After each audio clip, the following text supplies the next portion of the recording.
Podemos começar, então? Podemos.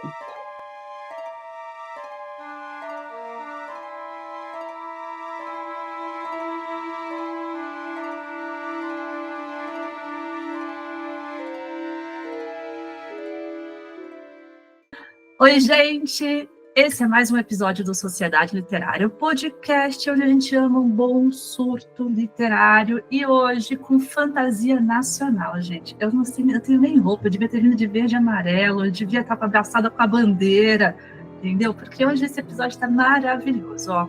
Eu sou a Andressa e estou até emocionada porque o programa tá um chuchuzinho, gente, tá um pitel esse programa. Olá, cremosas, eu sou a Gabi e o episódio de hoje é sobre uma autora que equilibra féricos, górgonas e bisturis no mesmo livro. Vocês não estão prontos para o dia de hoje, porque eu não tô, eu também não tenho nem roupa para isso, eu tô muito emocionada, vou gaguejar, vou me enroscar, vocês tenham paciência, porque hoje vai ser muito legal. Oi, gente, eu sou a Paty e, sei lá, não sei se você mora numa gruta, não tem internet, sei lá o que aconteceu, mas se você não conhece a Patrícia Criado, você tem um grande problema, porque assim, você está vivendo numa bolha burra, desculpa, é isso, tá? Então, hoje vocês vão conhecer uma das principais autoras nacionais. Conhecer não, né? Você já conhece, é isso, vocês têm que conhecer, não conhece, para agora, vai comprar o livro, lê e volta. Mas a Paty, já estou muito íntima aqui, eu estou nervosa também, porque eu sou muito fã. Criou um dos universos mais incríveis que eu já li, assim. E é uma honra ter você aqui, Paty, seja bem-vinda. Muito obrigada. Olá, pessoal, eu sou a Patrícia Criado e eu acho que a síndrome do impostor acabou de me pegar agora mesmo. Manda embora que não tem mais espaço. Ele não recebeu convite para esta reunião. Ok, vou expulsar aqui. Show. Então, gente, vamos lá. Antes de começar, recados. Tem que ativar o sininho, tem que seguir a gente aqui no YouTube, tem que seguir esse monte de arroba que tá na tela, que a Patrícia Editora vai colocar. E se você tá no Spotify, já segue a gente, comenta, manda pros amigos, ajuda a gente a espalhar a palavra, combinado? Então, faz aí o engajamento todo. E um aviso. Os outros episódios têm spoiler, a gente sinaliza que tem, mas nesse a gente vai evitar ao máximo spoiler. A gente não quer te dar spoiler, porque a gente não quer só falar sobre a obra, sobre a interna, a gente quer falar sobre a Patrícia e a jornada dela, e etc. E que vocês tenham a experiência que nós três tivemos de ler o livro sem saber nada, sabendo o mínimo para ver como é foda. Não tem outro jeito de explicar. Isso é foda. Ai, gente, é maravilhoso. E assim, uma das coisas muito engraçadas, não tá nem no nosso roteiro, mas que eu me lembrei muito. Algumas pessoas falam, nossa, eu queria muito ler o livro, mas é muito grande. Gente, quando termina, você fala, por que acabou? Então, assim, não é grande, gente, não é. Eu já vou avisando de antemão, não é. Quem fica com essa biroca na cabeça, ai, meu Deus, é muito longo, não, porque você vai ficar assim, você vai devorar este livro. Mas, como a gente falou, a gente não vai aqui mergulhar só no livro, a gente quer saber sobre o que é ser uma autora, o que é ser uma autora nacional, como que é isso, como é que todo esse desafio, quais são as oportunidades para quem quer escrever, então a gente vai falar sobre muita coisa. E aí, Paty, vou te avisar, a Paty, a Criado, porque a gente já está íntima, porque tem duas Patys, então, né? A Paty é autora. Eu estava stalkeando, obviamente, as suas redes sociais para me preparar para essa entrevista. E aí eu fui descobrindo algumas coisas que eu achei o máximo. Que você é mato-grossense. Eu achei muito legal. Que você mora em São Sebastião, litoral de São Paulo. Gente, delícia de lugar. Que é cirurgiã dentista. Isso eu achei assim, extremamente peculiar da sua trajetória. Mas que você pausou sua carreira ali para concluir os seus livros e se dedicar mesmo a essa trajetória. Então, assim, foi já este primeiro mergulho aqui, ó, pequenos petiscos de informação. Mas aí eu queria saber, assim, acho que nesse começo, uma das coisas que me chamou a atenção foi esse lance de, putz, começou a escrever e aí tomou a decisão de pausar a carreira para se dedicar para isso. E, assim, como é que foi tomar essa decisão? Como é que foi fazer essa pausa? A dentista tá de stand-by mesmo, de vez em quando ela quer aparecer. Como é que tá a sua relação com a sua carreira de dentista, escritora, enfim? Conta pra gente um pouquinho. Gente, eu acho que foi uma aventura, ainda é, e às vezes eu ainda fico um pouco confusa no meio disso tudo, né? Eu nunca sonhei em ser escritora, nem escrever, nem ter alguma obra, né, literária. Mas eu acho que quando a gente para acontecer, né? Você fica ouvindo ali aquele chamadinho na sua orelha, faz, não, você precisa escrever isso, você precisa. E, como eu disse, eu era dentista, né? Ainda sou, porque o diploma tá lá, o CRO ainda está ativo, mas quando eu estava atendendo, né? Normalmente tem muito paciente que falta, a gente tem horários de almoço longos, principalmente eu que não atendia muito na minha própria cidade. Eu tinha que viajar para Ubatuba, para Boiçucanga, que é um bairro a 1 quilômetro aqui do centro. Então, na maior parte do tempo, eu saía de casa às 7 da manhã e voltava para casa às 10 horas da noite, com muitos intervalos entre isso, onde eu não fazia nada, né? Eu tinha que esperar aguardar os horários de atendimento. E com isso veio, eu já contei essa história várias vezes, né? A fanfic do Naruto, do Sasuke, da Sakura, que eu queria muito uma fanfic que preenchesse a lacuna, né, do relacionamento deles.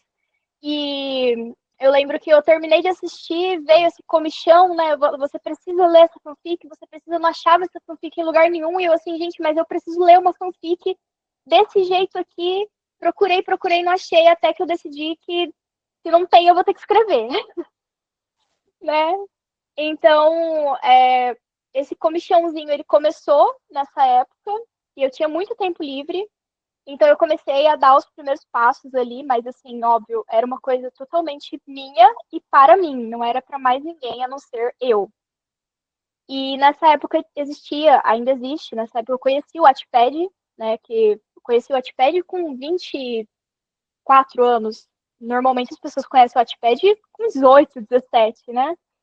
E comecei a escrever e comecei a colocar lá, porque eu também não tinha um método de Word, eu não tinha doc, era exclusivamente entrar no Wattpad e na própria página da escrita escrever lá e guardar lá, porque eu também não sabia onde guardar isso, porque era no celular, né? Quando eu estava parada ali na hora do almoço, escrevia no celular, guardava ali. E assim foi se desenrolando a história, né? Que aí tem muitas histórias entremeadas nisso. Mas basicamente nasceu assim, e eu escrevi o livro todo no Wattpad, dentro dessa plataforma, sem doc, sem Word, sem nada, e era até bem amador, sabe? Porque ele não tem correção, você vai escrevendo, ele não te mostra erro nenhum. E eu lembro que quando esse livro se tornou um livro, eu tirei aquilo e joguei pro Word, aí foi que eu vi a dimensão. Já tinha ali mais de 320 mil palavras, né? E aí que eu fui me dar conta de que eu havia escrevido um livro. E você não escreveu só um livro, você já escreveu um calhamaço. Você resolveu que não ia começar não ia chegar brincando. Você já desceu pro play assim, acelerada. Achei o máximo. Mas é que foi na brincadeira, né? Eu acredito que quando você já é um autor que você já conhece a metodologia de escrita, você tem um roteiro muito bem fechado e tudo, eu acredito que isso não acaba que enrosca, né? E quando você faz por hobby, é o que você está gostando, está curtindo a história, né? E aquilo ali se flui, é o tanto de páginas, o tanto de palavras, então acaba sendo algo espontâneo e grande, muito grande. Nossa, demais. Eu acho que faz todo sentido. Eu conheci um autor recente, o Lucas, e o livro dele era, na verdade, um pedido de casamento. Então, ele escreveu esse livro de forma livre também, assim. Isso aqui, a princípio, esse livro o fechamento dele era esse. Aí o relacionamento terminou. Mas o livro ficou, e aí o livro ganhou essa dimensão. Então eu acho que também tem essa coisa, né, talvez essa primeira obra do autor, ela venha talvez mais livre, com mais talvez até com um pouco mais de identidade ali, porque depois começa a ficar, a brincadeira começa a ficar séria, aí você tem fandom, aí você tem cobrança, aí você tem tudo isso, né? Mas antes de entrar um pouquinho mais no livro, Paty, o que você gosta de fazer, além de saber que você, nas horas vagas ali no meio do trabalho, você corria para o Wattpad, e na hora que você falou assim, muita gente começa com 17, e eu comecei com 24, você falou, amiga, eu fui conhecer o Wattpad faz 2 anos. Amiga, eu também! Eu não sabia nem que existia. Eu também. Então, só que não Paty, estou me sentindo mais estranha. Então... Não, porque, deixa eu só te explicar. Pensa que você descobriu o Wattpad com 24. Sim. Eu não vou falar, não. Eu tenho 42. Eu tenho 42 anos. Sério? Gente, então, assim, eu descobri com 40. Então, você falou, nossa, eu já comecei muito velha com 24. Eu falei, nossa, eu então, era tipo a vovozinha do Wattpad. Eu descobri de um jeito muito bizarro, porque eu estava indicando para minha irmã mais nova ler Mana Cled, e eu, não, você tem que ler, é muito bom, não sei o que lá. E aí ela falou assim, é do Wattpad, né? Eu falei assim, quê? Aí ela, não, hoje eu li a fanfic com 12 anos. A minha irmã mais nova é 10 anos mais nova que eu. Aí eu, caramba, eu não sei o que é isso. Aí ela me mandou os links. Aí eu entrei num buraco negro assim, eu falei, meu Deus. Tem algumas histórias ali que você é tipo a Deep Web da literatura, entendeu? Não, eu vi um vídeo esses dias que o cara zoava, assim, falando que, tipo, as histórias mais deep, assim, pesadas, não sei o que, quando você vê, a história parou porque a menina estava na 8ª série e estava em época de prova, entendeu? Não, é desse jeito. Então, assim, vendo por esse lado, é por isso que nós, que não somos autores, assim, estamos arranhando ainda, é isso que deixa a gente à vontade, entendeu? Porque a gente olha pro lado, assim, só lasqueira, entendeu? Aí a gente fala, não, eu vou escrever o que eu quiser, porque pior do que tá, não fica. Ou pode sair, tá vendo? Dessa pode sair um livro incrível, gente. Olha assim, para quem está assistindo a gente. Na época que eu escrevia no Wattpad, havia grupos de troca de leitura, né? Porque, assim, quando você não é conhecido, você não é ninguém. Então, às vezes, você quer que alguém dê uma opinião na sua história, né? Então, eu não tinha tantos leitores assim, e eu entrei num grupo de leitura. E esse grupo de leitura era um moço que ele selecionava algumas histórias que ele achava interessante, boas, assim, e colocava a gente ali num grupo de 10 pessoas no WhatsApp. E aí, na semana, a gente tinha que ler um capítulo de cada história daquelas pessoas. Então, eles liam a minha e eu lia um capítulo da deles. E eu conheci muita história boa, que deveria ter sido publicado. Mas, assim, o problema é o que eu sempre falo. O grande problema de fazer um livro é terminar um livro, né? Então, eu olho para as histórias lá no Wattpad, todas sem fim ainda, e eu fico, poxa vida, daria histórias, assim, incríveis. Ai, que demais, gente. Olha aí, para quem está pensando em escrever um livro, ou quem está rascunhando e está com medo, gente, ó. É muita coisa louca, então se joga, que pode dar muito certo. Mas antes, Paty, conta pra gente um pouquinho, o que você gosta de fazer? Assim, eu tô tirando a parte de escritora, o que você curte fazer? Porque eu lembro que eu vi no teu Instagram que você gostava de dorama, eu vi algumas coisas assim, mas não lembro de tudo. Conta pra gente. Eu gosto muito de anime. Os doramas já tive épocas piores, né? Agora eu tô um pouquinho mais branda. Mas gosto muito de anime, tanto é que veio da fanfic do Naruto, Shingeki no Kyojin, qual foi o último que eu assisti? Frieren, que foi muito bom, Jujutsu no Kaisen. Então, assim, gosto de alguns animes, minha praia é mais o anime, mas eu arrisco ali os doramas de vez em quando. Faz um pouquinho de tempo que eu não vejo, mas também curto bastante. Você falou do dorama, eu particularmente não assisto dorama, porque eu sinto que vai ser um caminho sem volta. E se eu começar a assistir dorama, eu vou ficar viciada. E a minha mãe, gente, ela é muito viciada. Minha mãe, inclusive, perdeu o celular porque ela estava assistindo um dorama lavando louça, e o celular caiu na água e se afogou.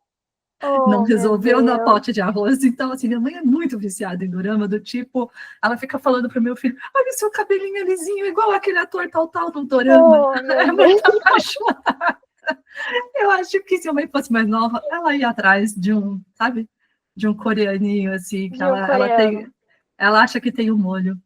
Mas, A minha bom, sogra, eu viciei minha sogra também, né? Minha sogra é japonesa.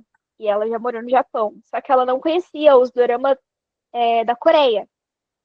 E aí, uma vez, o primeiro que eu assisti, assim, eu passei pra ela, menina, a minha sogra, ela assiste em loop infinito. Sabe o que é loop infinito? Ela chega do serviço, põe pra tomar banho e ela vai tomando banho, fazendo a janta, comendo, deita pra dormir e o loop infinito rodando ali, porque ela tem um tablet, então ela só coloca ele nos lugares. É um caminho sem volta, um caminho sem volta. eu imaginei, por isso que eu tenho medo de começar. Paty, vou aproveitar então dos ganchos de loopings infinitos para a gente falar um pouco do seu processo enquanto autora. Como foi o momento em que você decidiu pegar o seu livro e publicar e todos os desafios que você passou, pensando assim que a nossa ouvinte está ali pensando em escrever um livro, mas ela simplesmente não sabe por onde começar. Como foi todo esse processo para você? Nossa, essa é acho que foi a pior parte, né? Então senta que lá vem a história. Bom, vocês trabalham em editoras, né? A Gabi, pelo menos a Paty, a Andressa também, ou não? Não? É o sonho da Andre... vida dela, eu diria, tá? O sonho da vida É, dessa atualmente é ser do rolê. Aí toda hora que eu acho, eu mando. Nossa, eu tô tentando, gente. Eu sou de marketing e comunicação. Quem quiser, eu tô aqui, eu tô facinho, editores. Podem me eu tô contratar. facinho. Ai, ai. Espero que consiga, né? Se é teu sonho, vamos. Se eu souber também, mando. Mas imagine uma pessoa que não faz parte de nada, sabe o que é nada? Não tá a par de processo editorial nenhum. Eu escrevia no Notepad e era meu, só meu, tinha até vergonha de mostrar. Então, quando eu decidi realmente transformar em livro, imagina que uma pessoa que não conhece nada sobre processo editorial decidiu publicar um livro. Você não conhece o profissional, porque, óbvio, você vai ter que publicar no independente. Você não conhece quem é revisor, quem que é um bom revisor, o que é diagramador, você não faz ideia do que é um diagramador. Você precisa de leitor crítico, mas você não faz ideia do que é um leitor crítico, quanto cobra um leitor crítico, o que deve fazer um leitor crítico. Aí você olha na internet e eles falam que você também vai precisar de um copy. Não, copydesk. Copywriter? É o Ah, não. copydesk, né? Que Copywriter. vai. Uhum. Isso. Um preparador de texto e você fica assim. Como? Por onde eu Eu que começo? não sou da área, minha cabeça já deu um nó, Paty. Já não sei, não sabia nem por onde começar com tudo isso que Eu você só falou. quero acrescentar. Eu quero acrescentar para o pessoal do Spotify que eu e Paty estamos assim. Eu, a Paty Barbola, assim, ó, acenando com a cabeça do tipo, sim, sim, isso é muito triste. Não, Sim. e quando chega, tem que ter um capista, tem que ter não sei o quê. Outro dia uma moça chegou pra mim e falou assim, o que é um capista? Aí eu falei, é uma pessoa que faz capa. Sim, e aí você vai procurar um capista, né? Aí tem outro ponto, você vai procurar um capista e você fala assim, aí eu quero a ilustração da minha capa assim, assim. Ele olha pra você e fala assim, espere, pare. Eu sou capista, eu não sou ilustrador. Aí você fala, e agora? Aí ele fala assim, você tem que procurar um ilustrador. E aí o ilustrador tem que mandar a ilustração para eu transformar isso numa capa. E aí você respira fundo e vai só anotando, né? Copy, leitor crítico, é o capista, aí tem o ilustrador, aí tem o designer também dentro do texto, se você quiser ilustração. Aí tem o diagramador, só que o diagramador às vezes ele faz só e-book, às vezes ele faz só físico, é difícil às vezes fazer os dois. E nisso você vai se enrolando, né? E aí você vai lá e pesquisa, tipo, o que dá para fazer no mínimo, porque quando você inicia, Primeiro, você não tem garantia nenhuma, porque você é um autor independente. Então, você não tem garantia que você vai ter um retorno. Você nem sabe o que é um retorno. Como é que você, né, vai colocar expectativa naquilo? Quanto investir se eu não sei qual é o retorno e se ele vai vir? Então, normalmente, o que é muito normal, né? O autor independente, ele vai no básico do básico que dá para fazer. E qual foi o básico que eu peguei? Eu já tinha, graças a Deus, uma leitora beta, que era a Marina. E a Marina, ela, graças a Deus, não era só uma leitora beta. A Mari também, naquela época, não era profissional, né, de editora, ela não era profissional de literatura, ela é advogada, mas ela me ajudava bastante. Então, assim, boa parte do que deveria ser um editor, um preparador de texto, um copy, a Mari, para mim, ela ajudou muito, ela deu uma ajudada nisso. Então, se eu não tivesse a Mari, eu acho que nesse aspecto eu teria que contratar, né, muitas pessoas e eu teria que procurar ver orçamento e cada um na sua área para conseguir fazer o que a Mari fez. Aí a Mari me cobrou um valor, fez para mim, me ajudou horrores e aí sim eu comecei o básico que eu contratei, o revisor, né, o capista e o ilustrador. Foi isso, eu comecei desse jeito. Mas se eu não tivesse a Mari que fizesse para mim essa parte mais de preparação do meu texto, eu também teria que contratar, nessa época, quando eu tinha acabado de começar, um preparador de texto. Aqui só fazer uma propaganda. Se você, nosso ouvinte, está procurando, quer fazer está escrevendo seu livro e está procurando uma boa preparadora, a Mari já trabalha com isso agora. Ela fornece esse serviço. Ela é muito boa mesmo, visto o bom trabalho que tem em Interion e outros livros que ela também está pegando. Então, se a Paty pode colocar o contato dela aqui, caso você esteja à procura. Aqui também tem Isso, a informação Mari, da história.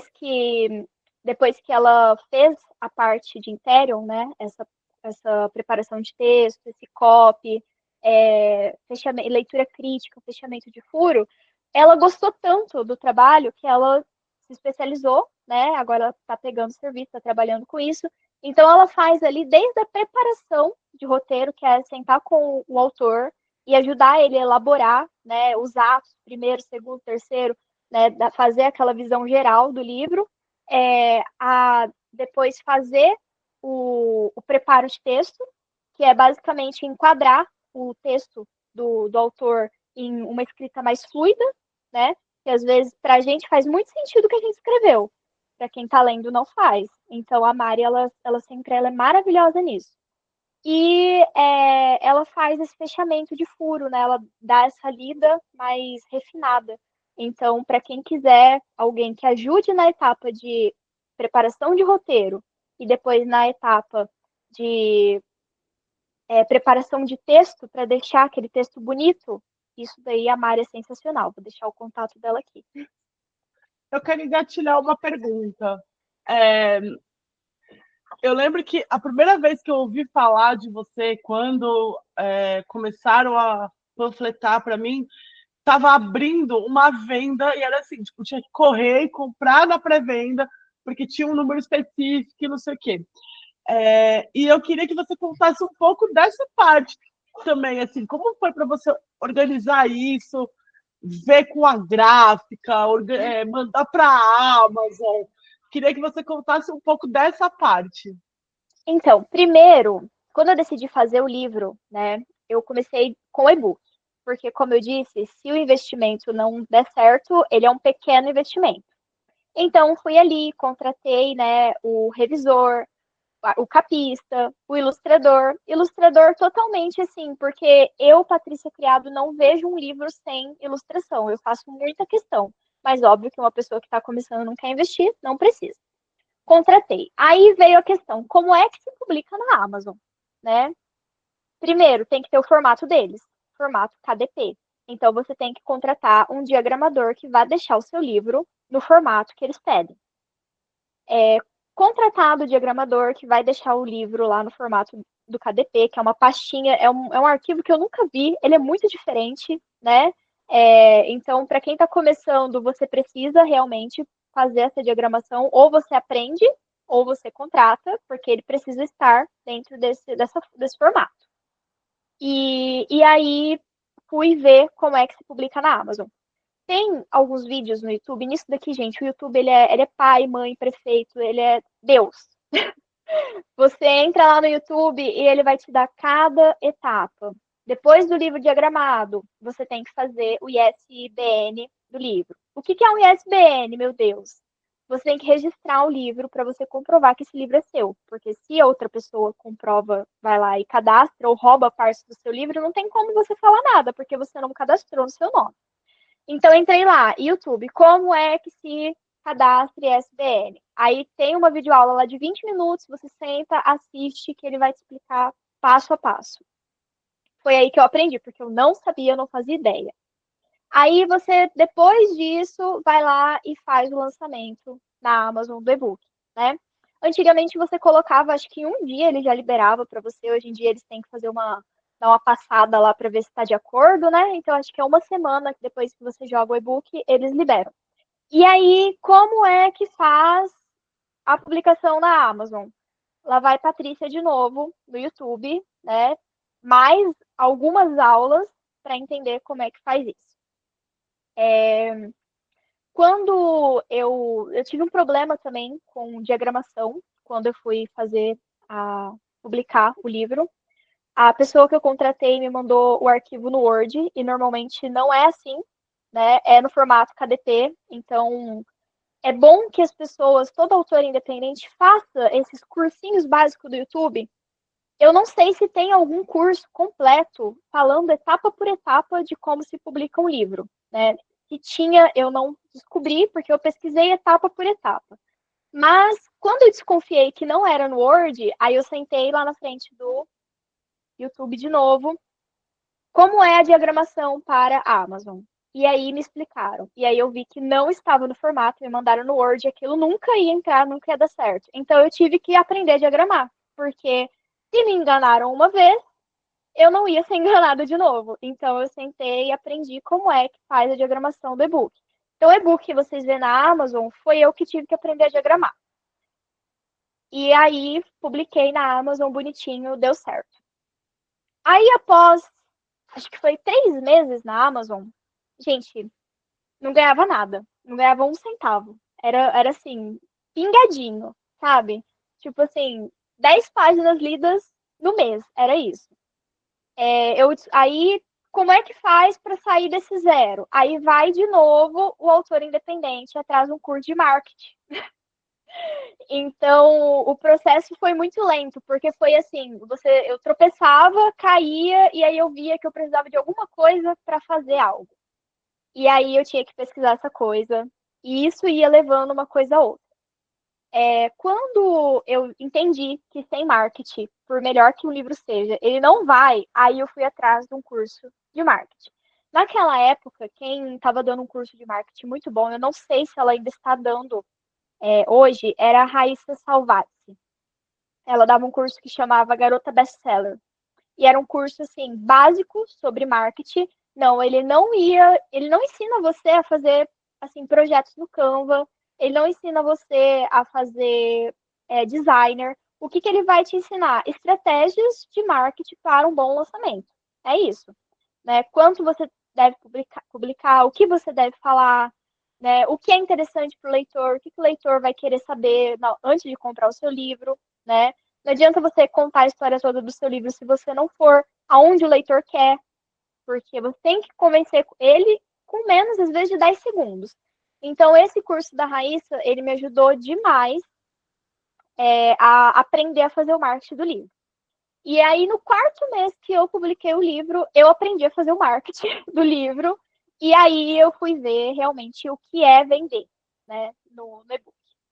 Como o sucesso começou ali, né, a partir daquele momento, as pessoas vinham me pedir o físico, porque elas não estavam contentes apenas com o e-book, eu fui atrás de fazer a diagramação. Só que eu já tinha sido enganada ali, eu não gostei do serviço, não deu certo, né? Então, eu fui lá, YouTube, novamente, como é que se faz a diagramação de um livro físico. Eu aconselharia as pessoas a realmente procurar se eu tiver, né? Tiver grana, se tiver como investir, procurar um bom diagramador para o livro físico, porque é estético, o livro não é o e-book é fácil. Livro físico você vai folhear, você vai ver os detalhes.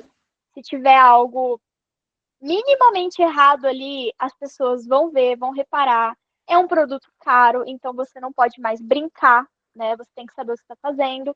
E fiquei ali uns 2 meses assistindo videoaula. Tem assim, uma videoaula no YouTube perfeita.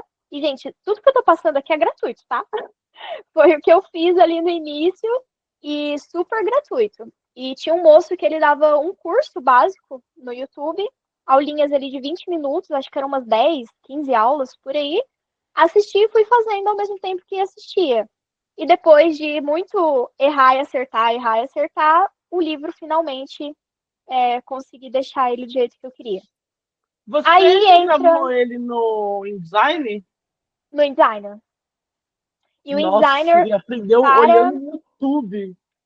para Gente. aprender a mexer no InDesigner, é complicado, principalmente quem não tem o básico, assim, porque eu não sabia mexer no Photoshop. Quem sabe mexer no Photoshop, acho que é o Adobe Photoshop, eu acho que Eles você... são todos da Adobe, é a mesma família, então a interface é muito parecida. Isso. Então, quem já sabe o básico do Adobe Photoshop, já consegue dar os primeiros passos, uma arranhada. Eu nunca mexi no Photoshop e toda vez que o Hélio ou alguém falava, não faz no Canva não, faz no Photoshop, eu falava, então não vai fazer, porque eu não sei. E aí eu tive que aprender a me virar nos 30 e assim, errando e acertando. O InDesigner, ele tem muito comando por tecla, né? E muitas vezes, quando você não tem essa agilidade, né, você acaba fazendo o comando errado e as letras que você apertou acaba entrando no arquivo em algum lugar que você não sabe onde está. Então, eu lembro que quando eu terminei a diagramação, eu falei, não, tá lindo, tá bonito. Eu vou fazer o teste. Eu ainda fui esperta e fica aqui, né, para o autor independente que vai fazer e vai publicar sozinho, que também não sabe de nada. Faça o teste do seu livro. Porque quando você termina a sua diagramação do físico, você está cansado, você só quer finalizar aquilo, mandar para a gráfica e imprimir umas cópias e vender. Não faça isso. Imprime o teste, né, que eles chamam de livro boneco. Aí eu tive também que ir atrás de gráfica, qual que é a melhor gráfica, eu não sei. Como que eu pesquisei a gráfica? Eu fui ver as amigas de profissão, né? Pessoas assim que naquela época eu não conhecia, não sabia, nunca tinha entrado em contato. E eu fui ver qual era as postagens, as publicações dela do Instagram, da onde que veio aquele livro, né? Porque normalmente elas colocam, o autor coloca, muito obrigada, gráfica tal, pelo livro. E foi assim que eu achei a editora Maximus, que ela é de São Paulo, uma editora super competente, responsável, né? Responsável do nível de, uma vez eles tiveram um problema, eles erraram 150 livros e eles mandaram para mim. Na hora que eu vi o erro, eles falaram 2 dias. 2 dias e eu te mando mais 150 livros. Então, muito, muito boa mesmo. Graças a Deus, eu fui, né, e fui numa gráfica certa. Fica também a dica, né, Maximus São Paulo. Ela é excelente. E imprimi com eles. Paty Borbola. Vamos colocar também aqui o contato da gráfica para as nossas ouvintes, leitoras, para já facilitar a vida, para elas encontrarem. A gente pode até colocar também de diagramadores com um preço bacana, caso a pessoa não esteja tão confiante de conseguir seguir um tutorial do YouTube. Eu não ia conseguir, eu sei disso. Eu sou boa com texto, eu não sou boa com arte. Eu sei que eu poderia assistir assim uma aula na faculdade, eu ia fazer uma besteira. Então eu confio na Paty e numa pessoa que se formou nisso. Por favor, deixar um contato de gravador. E é bom você ter um diagramador, mas ao mesmo tempo, outro conselho aí se eu fosse uma autora que tá começando agora, eu ouviria. É muito bom você ter um diagramador, mas é melhor ainda quando você sabe o que o diagramador tem que fazer. Não que você vai ficar ali no pé dele, enchendo o saco dele, né? Porque aquilo ali você tá desconfiando. Não, é bom você saber, porque você também tem que falar para ele o que você quer, né? Como é que você vai falar para ele o que você quer se você também não sabe? Como é que você pode ver que aquilo é um erro se você não sabe que ele é um erro? Gente, questão de. Não sei se vocês já ouviram falar as viúvas do texto. Nossa, a Gente, vida maldita da viúva. Ah, vamos contar para as pessoas que, como eu, gente, eu sou a Cota não é, Mas não é aí, editora do time. Eu não faço ideia do que é viúva, gente. Para mas mim, eu aí, sou viúva do amiga, Liam de Quarta Asa. Serve essa viúva? Não, né? aí, amiga, na real, a gente tem conceitos de viúva. A gente tem a viúva do texto e a gente tem a viúva do design, são coisas diferentes. A viúva do Tem também texto, nomes. geralmente. Hã? Eu ia falar, também tem nomes diferentes para onde está no design. Por exemplo, pode ser uma viúva, pode ser uma forca e pode ser uma órfã. É basicamente a mesma coisa, só muda onde ela tá na página. Ah, Então, péssimo. eu não me Gatilho. lembro exatamente quais são, mas assim, existe o problema de. A, sabe quando a palavra é cortada? Tem a frase toda, e, por exemplo, palá e aí vrá fica ali embaixo. Só ela numa linha isolada lá, quietinha, tranquila, entendeu? Tipo, tá a frase toda, o parágrafo todo, e acabou aquele vrá lá no embaixo. E aquilo ali não pode acontecer. Ou o palá desce para virar palavra inteiro ali embaixo, ou você tem que configurar aquele parágrafo para o que o vrá suba. Então, exatamente. esse é um problema. E aí, como é que você acha isso? Olhando página por página para ver se tem alguma viúva perdida.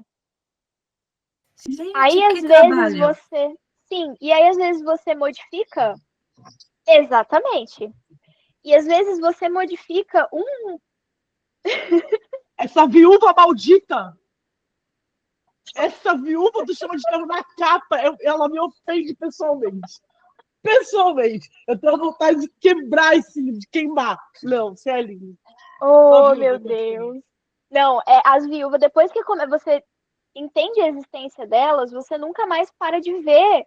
Tudo para você é uma viúva. E aí o problema de um grande livro é que, por exemplo, você arrumou um parágrafo, né? Você pegou o braço, viu ele, aí você arrumou ele tá perfeito. De repente, o que estava ali embaixo, aí vem outro problema. Você não pode começar em uma folha uma metade de uma frase. Por exemplo, fulano morreu e ela chorou. E esse ela chorou lá em cima, ele não pode começar pequenininho daquele jeito. Ou só uma palavra, ou pior de tudo, uma viúva lá em cima na primeira linha. Linha. Então você tem que configurar isso para voltar, ou volta tudo, ou sobe mais uma frase para ficar meio que contínuo, né? A frase completa e aí o finalzinho ali. Só que às vezes você arrumou uma viúva e você causa isso. Um sobe, o outro desce. Então, ele tem essa leitura, procurando as viúvas, as órfãs e tudo mais, ela tem que ser linear para você ir desconfigurando e arrumando. Se em algum capítulo você achou depois, no final, uma viúva, você tem que ver o capítulo inteiro de novo para que ele não tenha isso. Então, é um processo muito lento. Ah, eu terminei de fazer o livro e o livro deu, que foi o meu caso, né? Eu terminei de ver tudo isso e agora eu vi que a configuração não estava certa. O entre linhas estava muito grande. Vai ter que arrumar o entre linhas e vai ter que mexer tudo de novo, porque ele já desconfigurou e as viúvas voltaram para os lugares dela. Então, é um trabalho chato. Um trabalho que às vezes você dá na mão de um diagramador que não tá nem aí pro serviço, ele vai deixar cheio de viúvas, se você não souber, ele vai assim. Não, e aí ele pode mexer no entre letras e mexe demais no entre letras, fica socada a palavra, aí você não consegue ler também. Aí abaixa todo o entre linhas. Olá, você ouvinte do podcast. Se você está me vendo, vai ver eu fazendo. Se você está me ouvindo, eu vou tentar descrever. Entre letras. É o espaço que tem entre as letras, literalmente. Isso é o entre letras. Esse espaço que fica entre cada caractere. E o entre linhas é o que fica entre a linha de cima e a linha de baixo. É esse espacinho que está aqui. É muito complexo mesmo. E é um momento que vai, né? Que demora e que demanda. Que demora, porque também é uma coisa muito de você olhar e ver se aquilo está esteticamente bom, né? Eu acredito que quando você é um diagramador, que só mexe com isso, faz isso o dia inteiro, é muito fácil para você bater o olho e falar, não, não posso mexer mais que isso. Mas quando você está arranhando ainda, você fica lá, 0,01, 0,02, 0,03, até você conseguir encontrar o equilíbrio perfeito que você vai bater o olho e não vai achar aquilo estranho, né? Às vezes acontecia comigo de ler alguns livros, assim, editoriais mesmo, e eu olhar e falar, gente, tem alguma coisa estranha aqui nessa frase, alguma coisa não tá batendo. E aí hoje eu vejo que é justamente a gente tentando diminuir o entrelinhas para que aquela frase termine certo, né? Então não era coisa da minha cabeça. Aí depois que eu descobri isso, que eu entendi. É o design. Tem uma grande crítica de muita gente com quarta asa, com edição impressa, justamente porque eu imagino que devia estar tenso isso de entre linhas, entre letras e com viúvas, que eles diminuíram a fonte. E é uma das menores fontes impressas que tem. Você tem que forçar o olho. Não, tem pior. Eu estava aqui, vocês estavam falando, eu lembrei, eu não tinha percebido isso, a Paty criar, que a gente sente uma coisa estranha. E uma das coisas que eu travei para começar a ler o livro de Azarael é porque é tudo muito apertado. Então, quase não tem, não sei se dá para vocês verem, mas quase não tem espaço, ó, aqui na lateral, em cima ou embaixo. Então, dá uma sensação que essas margens estão tão tortas, né? Porque a margem de um lado não é igual a de cima, nem a de baixo, nem a da lombada. Eu só sei que tá espremido. O original é design, né? Então, tipo, eu olho, tá torto, já fico... Bom, eu não sou designer, uma coisa. Eu só sou uma pessoa que está incomodada com esse monte de letrinha e eu sou míope. Isso é ruim para os míopes. Eu queria, então, destacar uma coisa para você, leitora, que vai virar uma autora nacional independente. Não se compare a livros de editoras. Eles têm um investimento maior, é verdade, eles podem contratar diagramadores, muitos revisores e tal, mas isso não significa que o livro deles é perfeito. Lá tem erros, lá tem letras com entrelinhas muito apertadas.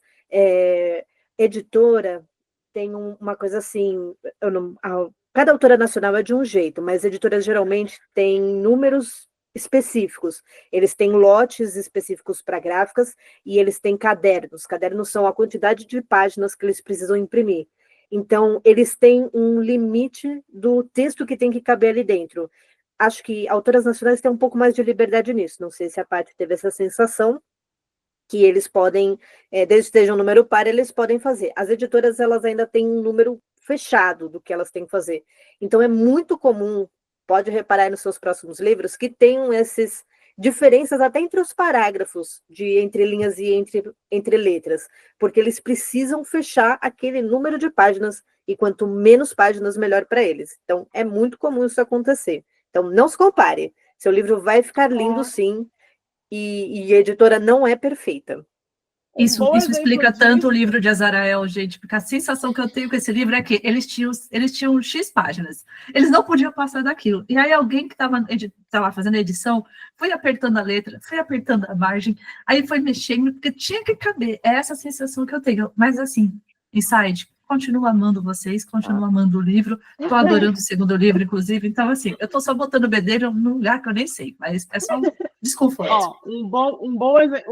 Um ótimo exemplo disso é Sangue Cinzas. Que ele é muito criticado também pela diagramação e etc. Ela também é torta. Bem torta.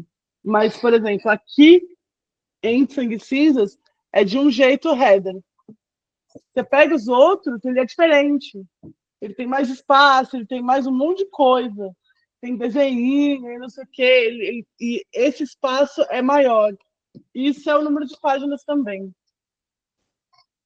Entendi. Mas aí, beleza, Paty, continue contando. Não, provavelmente, se um designer pegar o Imperium, ele vai se arrepiar um pouquinho, né? Porque realmente foi uma pessoa aprendendo a diagramar, tentando diagramar e fazer o melhor. Mas eu acho que, assim, eu vi uma das primeiras edições que você lançou e eu não fiquei super incomodada porque eu já sabia disso. Eu sabia que você tinha lançado sozinha, eu sabia que não tinha editora. Então, eu acho que quando a gente sabe que a autora é independente, você já vai com esse Já muda. pensamento. Eu também, eu tenho isso também. Eu tenho alguns livros aqui de autoras independentes e a gente já vai com o pensamento de que não vai estar totalmente harmônico, né? A gente não tem esse olhar apurado. E as primeiras edições, depois eu tive que reformular, porque aí depois você vai apurando o olhar, né? Aí eu fiz a última edição agora, que está um pouco melhor, mas ainda não é um diagramador profissional, não. Mas assim, é o que dá. É o que eu sempre falo. Autor independente é o que dá, é o melhor, não é uma coisa jogada. É óbvio que eu não estou falando é o que dá e vai como tá. É o melhor que a gente consegue fazer. Neste momento, a minha capacidade é essa. Então, vai ter que ser assim. Mas aí me conta como foi colocar isso na Amazon, como foi estourar de vender. Porque sempre que eu vejo, você vende todos. Sei lá, tem só 90 e esgota. Aí eu fiz a primeira venda do livro físico, né? Aí depois de toda essa parte aí, de pegar o livro físico, riscar, fazer tudo certinho de novo, com o livro boneco agora, vendo os erros ali na minha cara em tamanho grande. Aí organizei, mandei de novo, aí sim estava pronto. Aí eu fiz a primeira venda. A primeira venda, ela não estourou muito, não, porque como era a primeira, ninguém sabia ainda do livro, o pessoal estava começando a ler na Amazon, mas o livro físico ainda era uma coisa desconhecida, né? E é muito difícil você chegar no boca a boca vendendo um livro físico. Por quê? As pessoas primeiro desconfiam, né? É difícil porque ainda tem a desconfiança, porque uma coisa é você comprar na Amazon, outra coisa é você comprar num formulário aberto no Instagram de uma autora que você não conhece, que não é de uma editora, e é simplesmente assim, no Pix, apenas. Então, é uma barreira que. Aí abri o formulário, eu acho que na primeira venda foram 100 livros só, assim. Eu achei que iriam 50, né? Mas naquela época um vídeo já começou a me dar retorno no TikTok e no Instagram, e aí eu consegui ali 100 pessoas, né? Foi a primeira venda. Só que aí eu via que ficava um mês aberto, era cansativo, porque depois tinha que fechar, e depois de um mês eu tinha que pedir na gráfica e tudo. E aí na segunda venda que eu fiz, aí eu estipulei que seria aberto 100 livros, né? Acho que foi 150 que eu aumentei um pouquinho, e acabou. Aí foi quando começou a dar a loucura da venda dos livros físicos de Imperium, né? Porque era estipulado e normalmente quando eu abria, eu já tinha pedido para a gráfica para as pessoas não ter que ficar esperando muito. Então era fechado por conta disso também. E aí foi quando começou a dar certo, né? Que eu estipulava o número, eu já pedia para a gráfica antes, na hora que os livros já estavam praticamente prontos, eu abria a venda e foi dando certo. Olha aí, a lei da escassez funcionando. Érico Rocha ficaria orgulhoso da sua estratégia de marketing. Sim! Não, foi uma estratégia muito boa. Era por isso que ficava, né, essa grande loucura para o dia da abertura dos livros.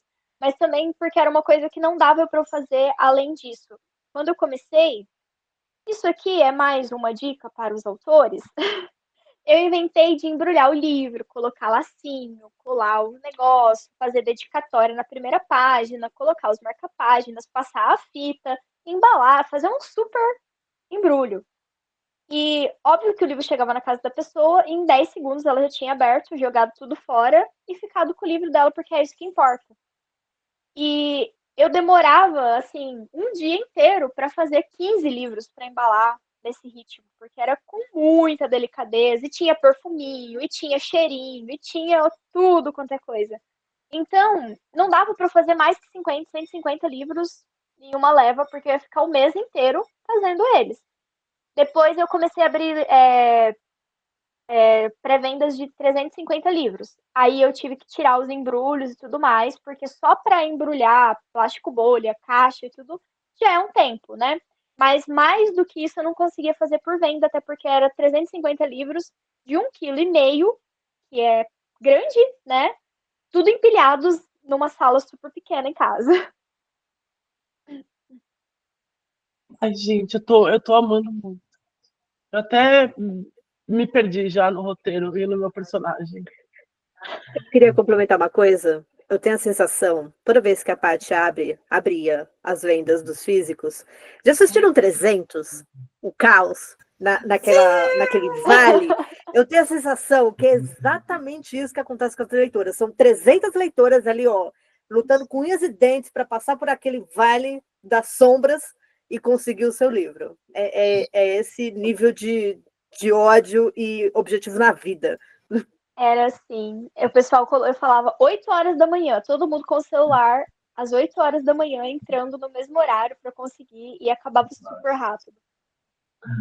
Eu peguei numa dessas assim, eu tinha lido já, eu tinha devolvido já, e aí eu fiquei, puta, eu preciso comprar. Aí a hora que eu vi, já perdi, que inferno. Então, eu sou das pessoas que não conseguiu. Mas aí eu queria passar um pouco para Imperium agora. E eu queria começar pedindo para você panfletar seu livro. Tipo, convence as pessoas a lerem o seu livro. Panfleta. O que ele fala? Para quem não leu e quer ler, do que se trata essa história? É uma fantasia? É alta fantasia? Tem putaria? O que tem nesse livro? Conta para as pessoas. Porque é o que perguntam, né? Sei lá, eu não sei vocês. Eu fui indicar um livro outro dia. E tem vários livros que eu amo e eu fico tipo, gente, vocês têm que ler. Sei lá, vou dar um exemplo. Ano 1 da Nora Roberts. Putz, eu amo essa série. São 3 livros. E eu sempre falo, pô, vocês têm que ler. Pô, fala, tem hot? Não. Não vou ler. Pô, gente, é um livro tão bom.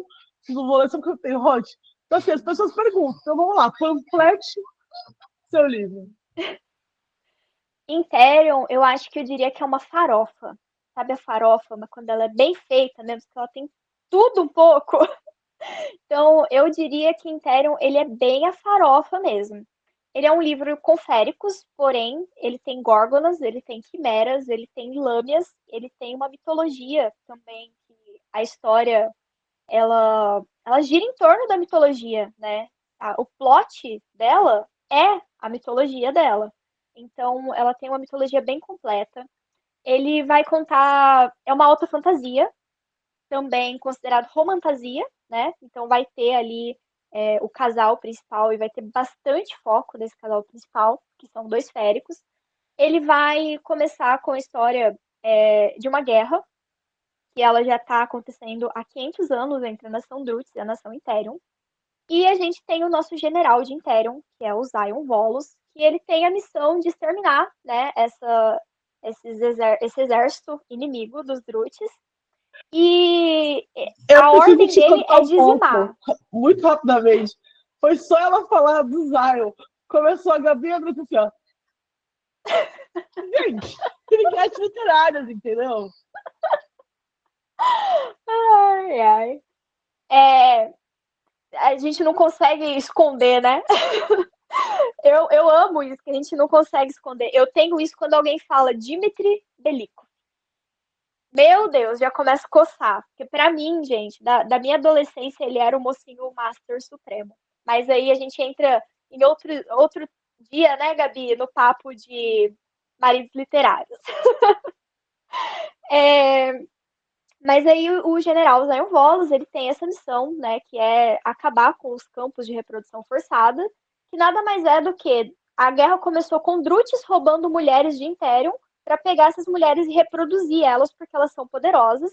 E eles reproduziram essas pessoas elas se rebelaram contra o sistema, elas lutaram contra, elas voltaram para Imperium, aconteceu muita coisa em Imperium, e o rei de Imperium falou, então, ok, vocês não querem sofrer mais, a gente não quer problema, vou matar todo mundo, e é isso.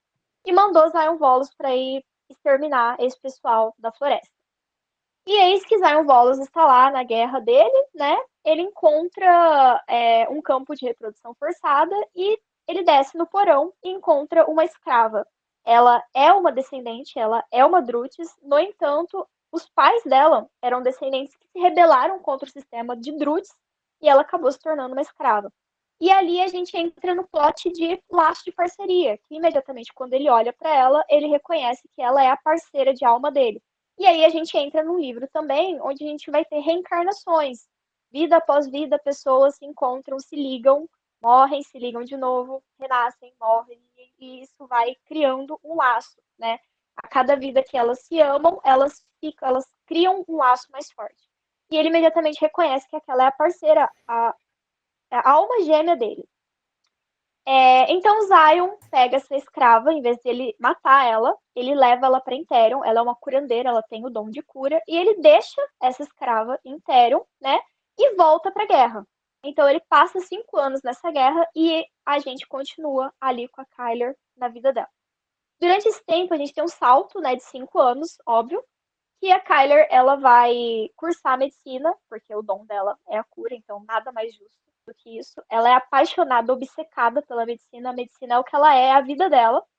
E ela já tá ali se formando. Só que, em Imperium, para você se formar numa faculdade, você tem que ter o título de cidadão. A Kyler veio de fora, ela precisa desse título de cidadão, e as pessoas só conseguem fazendo a academia militar, se formando na academia militar, ao mesmo tempo que se forma na faculdade.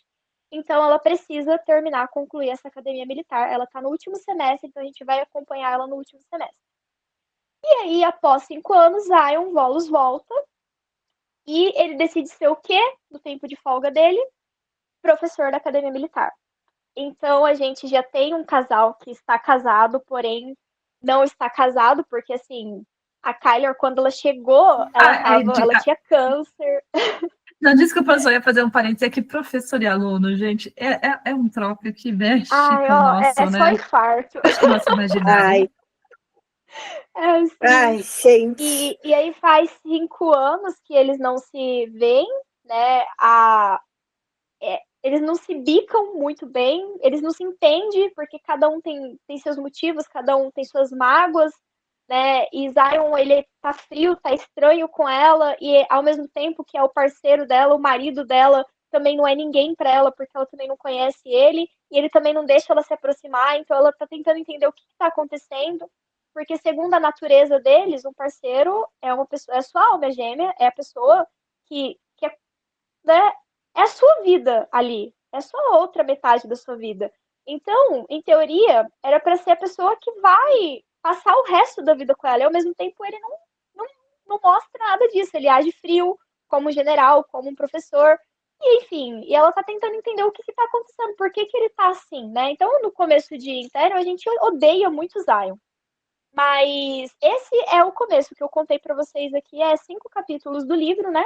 E a história realmente começa quando Zion volta. A gente tem aí a Kyler tendo que enfrentar um teste militar, ele tendo que preparar ela para isso. E ao mesmo tempo você entendendo por que é tão difícil assim essa relação, por que ele tá agindo tão seco, tão frio, tão grosso com ela. Ao mesmo tempo a gente tem personagens secundários muito bons, que é a Quimera, que é o pet dela, o pet falante, que ela tem um laço com o Zion Volos, então ela fala através do Zion, que é um amor. E a gente tem um outro personagem mais amado, que é o mestre Sergei, né? Que o Sergei, eu acho que é, junto com a Kiara, os melhores. E Vou levantar uma né? torcida aqui. Para quem não está, quem está no Spotify, estava eu e Gabi aqui, porque somos o que? Grandes fãs de Sergei. A gente acha que ele é o... A gente torceu que a história tivesse até outras vertentes. É Sergei no céu e na terra. Então a gente estava aqui, ó, celebrandinho, batendo palma, porque a gente é muito da torcida de Sergei, gente. Que sogro. Ele é maravilhoso, né? E é aí onde a gente fala que um livro não precisa de hot para ser bom, porque eu acho que se o livro tivesse só o Sergei, ele já seria um livro bom. Não, e deixa eu só fazer um comentário aqui em relação ao livro. Eu acho que uma das coisas que, para mim, como leitora, foi que me cativou muito é que o plot de parceria, no geral, na fantasia, é uma descoberta. Ele é uma coisa que está lá no final, é uma coisa que a Feyre foi descobrir lá no segundo livro, é uma coisa que a Pop foi descobrir em outro momento, e aqui a gente vê algo completamente diferente. A gente está vendo a parceria já é sabida, entendeu? É lidar com o fato de que eles são parceiros é que é o lance, assim. Então, isso eu achei muito legal. Achei uma sacada de mestre, assim, porque foi pegar algo que a gente já está vendo por aí e reinventar. Achei muito legal, Paty. É um pouco complicado também, porque imediatamente quando a gente entende que duas pessoas ali são parceiras, né? Fica subentendido que elas vão se apaixonar e elas vão se amar e elas já nasceram apaixonadas uma pela outra, né? E aí quando você coloca dois parceiros que não se entendem, eles não vê como é que isso vai funcionar, porque é muito bom nos outros livros que você falou, que primeiro há a paixão e essa paixão ela vem devagarzinha até que se descobre o laço de parceria quando está muito óbvio isso, né? Quando assim, já apresentou todos os sintomas de que aquilo é um laço de parceria. E aqui a gente joga o laço de parceria e fica todo mundo assustado. Como? Como isso vai dar certo? Os dois não se entendem, não tem como isso dar certo. Em Therion também tem a questão de que a Kyler, ela tem 24. Não, perdão, olha eu errando o nome, a data de nascimento da minha protagonista. Mas é porque no outro livro ela já tá com 24. Mas vamos lá, a Kyler aqui ela tem 22 anos, né? E o Zion, ele tem 278. E isso daí é mais uma questão que eu gostei de trabalhar, porque é realmente uma pessoa de 22 anos lidando com uma pessoa de 287 com a personalidade e a mentalidade de uma pessoa de 287, né? Enquanto a gente está aqui vendo problemas em cada coisa, tudo é um fim do mundo, tudo é um drama, tudo é. O outro já tá ali, tipo assim, é tudo seco, entendeu? Isso é irrelevante, a gente não precisa pensar, isso é irrelevante, a gente também não precisa dar atenção. E ao mesmo tempo causando confusões por conta disso, né? Porque muita coisa pro Zion, irrelevante. Mas óbvio que pra Kyler não. Então a gente tem essa construção Com também. licença. Vale. Eu quero fazer aqui uma denúncia. Eu quero colocar aqui uma nota de repúdio para o ódio que eu senti naquela cena em que ele vira, a gente namorava. E acabou ali. E eu a Kyler assim, como assim, meu senhor? Explica isso direito. Nossa, aquilo, olha... Mas a Chiara resolveu a Chiara foi muito incrível também para resolver um pouco desse comichão interno que ficou na gente. Porque a Chiara fez tudo, né? Não posso contar para vocês o que a Chiara, que a Quimera, ela faz, gente, mas ela também sente que não, como assim, querido? Não, isso é meio talarico do seu lado, vamos resolver essa história. Mas não vou contar porque é spoiler. Mas eu vejo que as pessoas ficam muito bravas por conta disso. E sim, pensando na nossa mentalidade de que isso é um grande problema, né? Isso é um grande problema dentro desse plot do livro. Mas eu quis retratar o que é uma pessoa de 287 anos que já tá de saco cheio de tudo, né? E ele é muito decidido com as coisas que ele tá fazendo. Se é um passado, já foi, e o que importa é o presente. E ao mesmo tempo, são dois pensamentos que não batem, entendeu? Não tem como isso bater. Eu tô me sentindo tão Zion, porque eu tô com 42, já tô com o saco cheio de tudo. Eu já não tenho paciência para metade desse rolê. Entendeu? Eu já tô me sentindo muito Zion. Agora já vou pensar, eu acho que eu sou o Zion. Só um momento aqui de reflexão sobre a minha idade versus a minha preguiça das pessoas. Eu sou o Zion, com certeza, né? Tanto é que essa cena, quando ela foi escrita, era para ela ser branda. Era para ela não ser um plot, era para ser passar assim, tranquila. Mas aí eu tinha a Mari, que era, como eu falei, preparadora de texto, copy desk. Ela falou: você tá louca? Você tá louca? a gente não pode deixar isso assim. E aí foi que se deu todo aquele trupé. Então, assim, ao mesmo tempo que eu era o Zion, a Mari era a parte que era a Kyler, que sentia como a Kyler. E foi muito bom ter essa sensação, sabe? Porque depois que a Mari me deu esse toque de que uma pessoa de 25 anos que vê problema nisso, vai ver muito problema nisso, imediatamente quando eu escrevi, todas as pessoas viram o problema nisso, né? E poucas não viram, poucas falaram, não, o Zion tem razão, né? Porque se é passado, é passado. É isso, vai querer discutir por algo que é passado? Mas, enfim, teve toda essa questão. Então é legal trabalhar esses vários pontos de vista com várias idades dentro do livro. Eu acho que foi uma coisa que eu gostei bastante de trabalhar. Nossa, amei. E deixa eu aproveitar e te fazer uma pergunta, assim, eu cheguei a ver um post seu que eu achei muito legal, porque isso eu acho que eu vejo muita gente fazendo, que é comparando obras inéditas com obras já existentes. Então, assim, como a gente tem, sei lá, a Cotar e alguns livros do gênero que tem essa...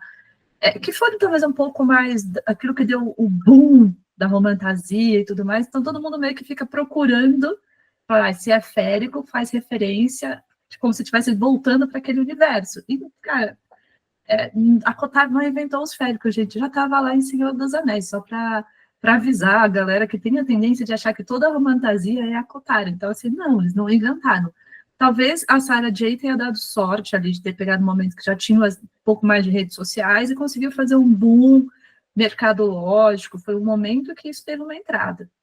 Mas, na sua opinião, quais foram, o que foi que te rendeu, assim, inspiração? Quais foram os universos? Você falou que você veio do anime e tal. Teve algumas fontes, assim, diversas, que a gente nem imagina, que você fala, nossa, isso aqui rendeu inspiração. Foi vendo isso aqui, ó, assistindo aquilo lá, que veio inspiração para o livro. Ai, é várias e várias referências, né? Eu acho que o grande diferencial de toda a obra é que o autor, ele não tem a mesma referência do que aquele que escreveu tal obra, né? Às vezes, por exemplo, às vezes a Sarah, eu, eu não acredito, eu tenho certeza. Eu acredito que todas as referências da Sarah não tem nada a ver com as minhas. E por isso que a obra dela é uma coisa e a minha é outra. Pode ser sim que alguma conhecida, né? Porque eu tenho certeza que em Trono de Vidro, o Abraxos, ele é o Banguela de Como Treinar o Seu Dragão. Eu tenho certeza absoluta disso. Mas pode ser que né, tenha várias e várias outras referências. Um livro também não se faz de apenas uma, duas, três referências. Ele é tudo aquilo que você leu e viu e consumiu na sua vida. Esse tempo atrás o Eric tava falando, perguntou pra mim, por que Kiara, o nome da Kiara? Eu assim, eu não sei por que Kiara. E eu ficava com isso na cabeça, né? Por que a gente tem essa coisa de Kiara? Por que desde pequena eu tenho isso com Kiara? Aí fui assistir Mufasa. Rei Leão era o meu filme favorito da minha infância. Rei Leão e Mulan eram os filmes da Disney que eu mais gostava. E apareceu a Kiara, eu falei, tá explicado. Então, no subconsciente, existem as nossas referências e a gente acaba colocando isso na escrita. É impossível não pôr, né? Então, tem referência a tudo, olha. Até Rei Leão tem referência. Mulan também tem referência, principalmente no livro 2. Tem sim bastante referência de Trono de Vidro e Acotar, porque foi aonde começou a despertar em mim a obsessão por leitura, né, de romantasia. Então, óbvio, tem. A gente vai ter o anime do Naruto, do Attack on Titan, as três muralhas de Attack on Titan, tá ali em Therion. O Rio Emir é uma referência grandíssima a Attack on Titan. Nossa, tem aquele filme Parasite. Filme não, é o anime. Tem o filme e tem o anime que se chama Parasite, que é um extraterrestre que se une ao corpo de um humano. Ele deveria devorar esse humano, o cérebro desse humano e usar o corpo dele, mas por algum motivo ele não conseguiu e ele só tá no braço desse humano. A gente tem uma referência gigantesca para Parasite com a questão da Kyler no final do livro, né? Um grande spoiler aí. Então são vários e vários e várias coisas feitas de outro jeito. E se a gente for pegar os outros livros, o autor pode falar, não, isso aqui é uma coisa exclusiva minha, gente, não é. Não é. Tenho certeza que não é. Eu falei Assim pra como o Andressa outro pessoal. dia que eu ia, Ah, que o dia que ela quiser, ela me senta e eu provo pra ela, por A mais B, como a Kotara é uma cópia de Crepúsculo. Aí ela ficou tipo. Aí eu falei, amiga, me senta e começa a falar que você vai ver como é. entendeu? Então, assim, não tem como. A história é totalmente diferente. Como você pode ver, é muito diferente. Tanto é que tem gente que nunca vai se ligar disso. Mas, ao mesmo tempo, está lá no jeito, na sensação que te passa, né? Não no casal, mas às vezes na sensação que o casal te passa. E aí você tem isso. Eu diria que o meu casal de Imperium, ele vai passar o Blaster Master supremo para mim, que da minha infância era a Academia de Vampiro, que é uma relação de professor-aluno. Então eu falo que na essência a gente ainda tem isso. É muita coisa, muito. É tudo espalhado. Ai, Patrícia, mas isso não é certo, né? Isso é uma cópia, gente. É impossível você sentar e desenhar agora. Pega alguma coisa e vai, desenha. É impossível você não ter referência de qualquer outro desenho que você já viu na sua vida. E é isso que faz uma obra diferente da outra. E os grandes professores de criatividade, de etc. Tem até aquele livro muito famoso, Roube como um Artista, não sei o A quê. amiga estava procurando isso agora aqui, porque tem uma frase desse livro que fala sobre isso, mas pode complementar, que foi muita coincidência.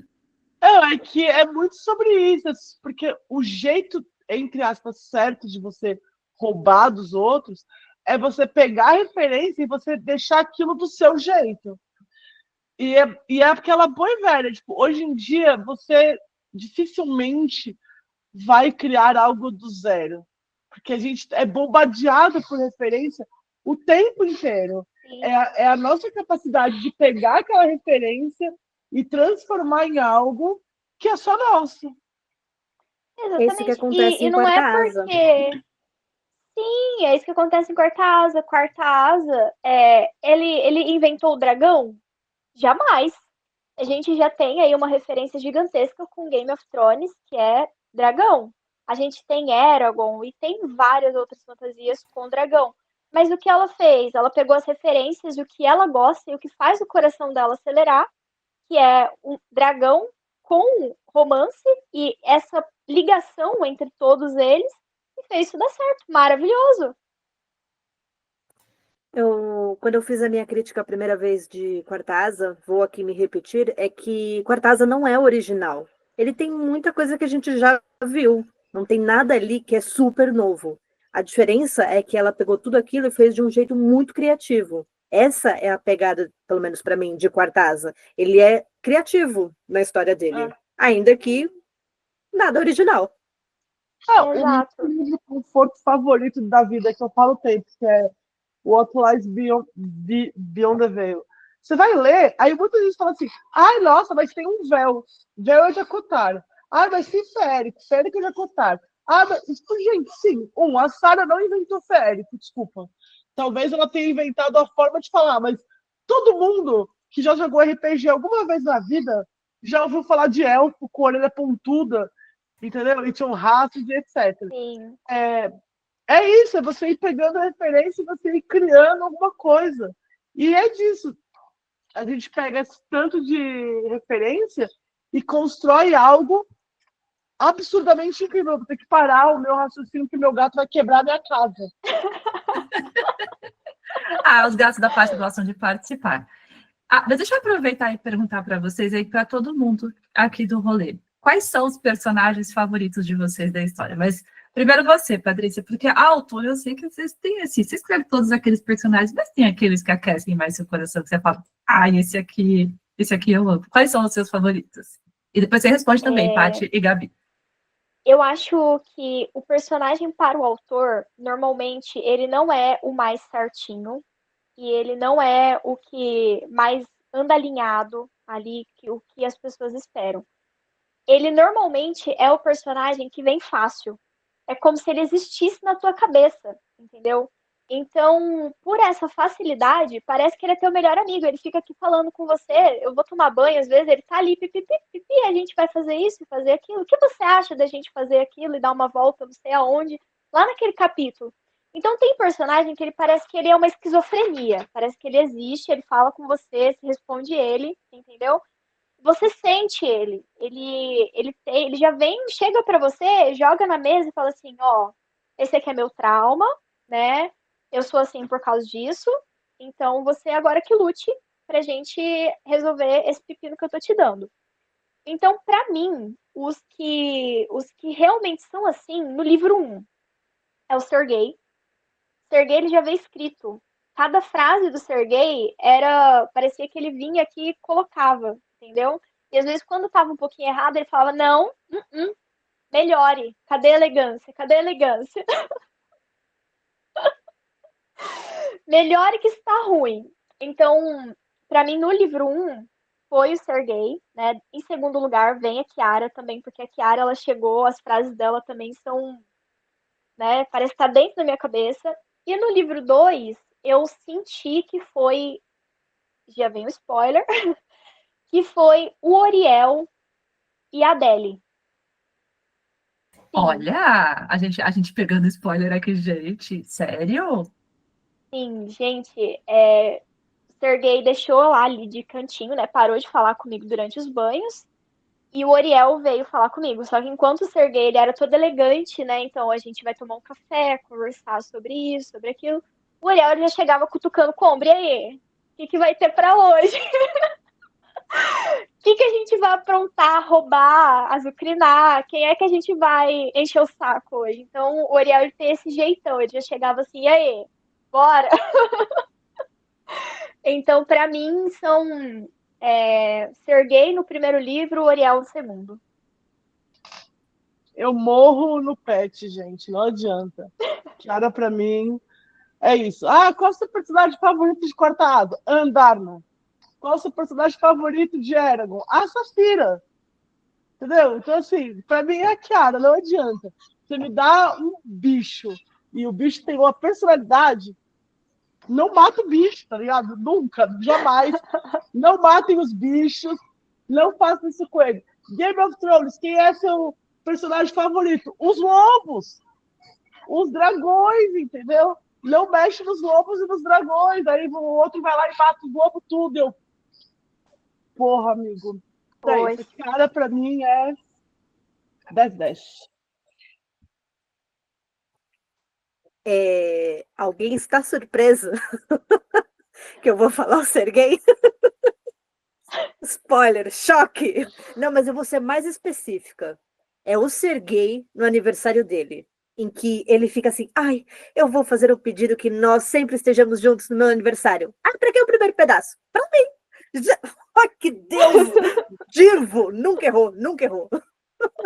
Até quando ele erra, ele tá certo. Então para mim, Sim. Sergei, ele foi perfeito em todas as frases dele. Até quando no começo a Kyler não gostava dele, para mim ele já estava ótimo, porque ele fazia a engrenagem do livro girar. É ele que dava ali a emoção, a angústia, a tensão, era o que deixava empolgado para o próximo, porque ele parecia a mente por trás de tudo. Aqui, trocadilho intencional.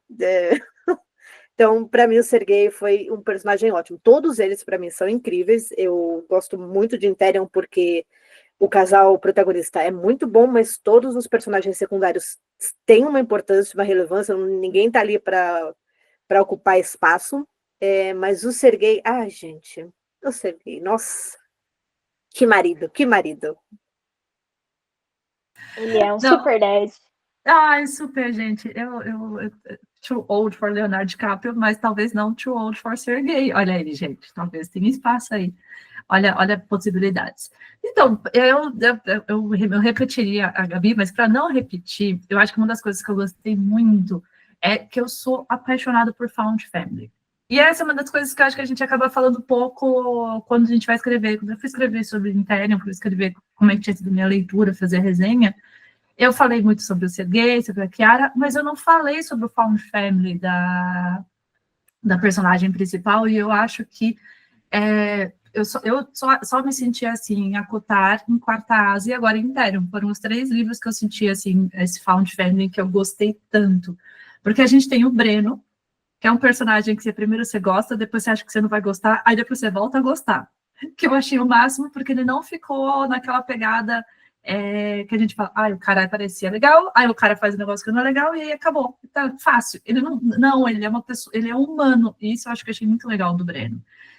Eu gostei muito eu acho que é Hiro, né? Hiro. Hiro, e aí a Ash, que é a Ash.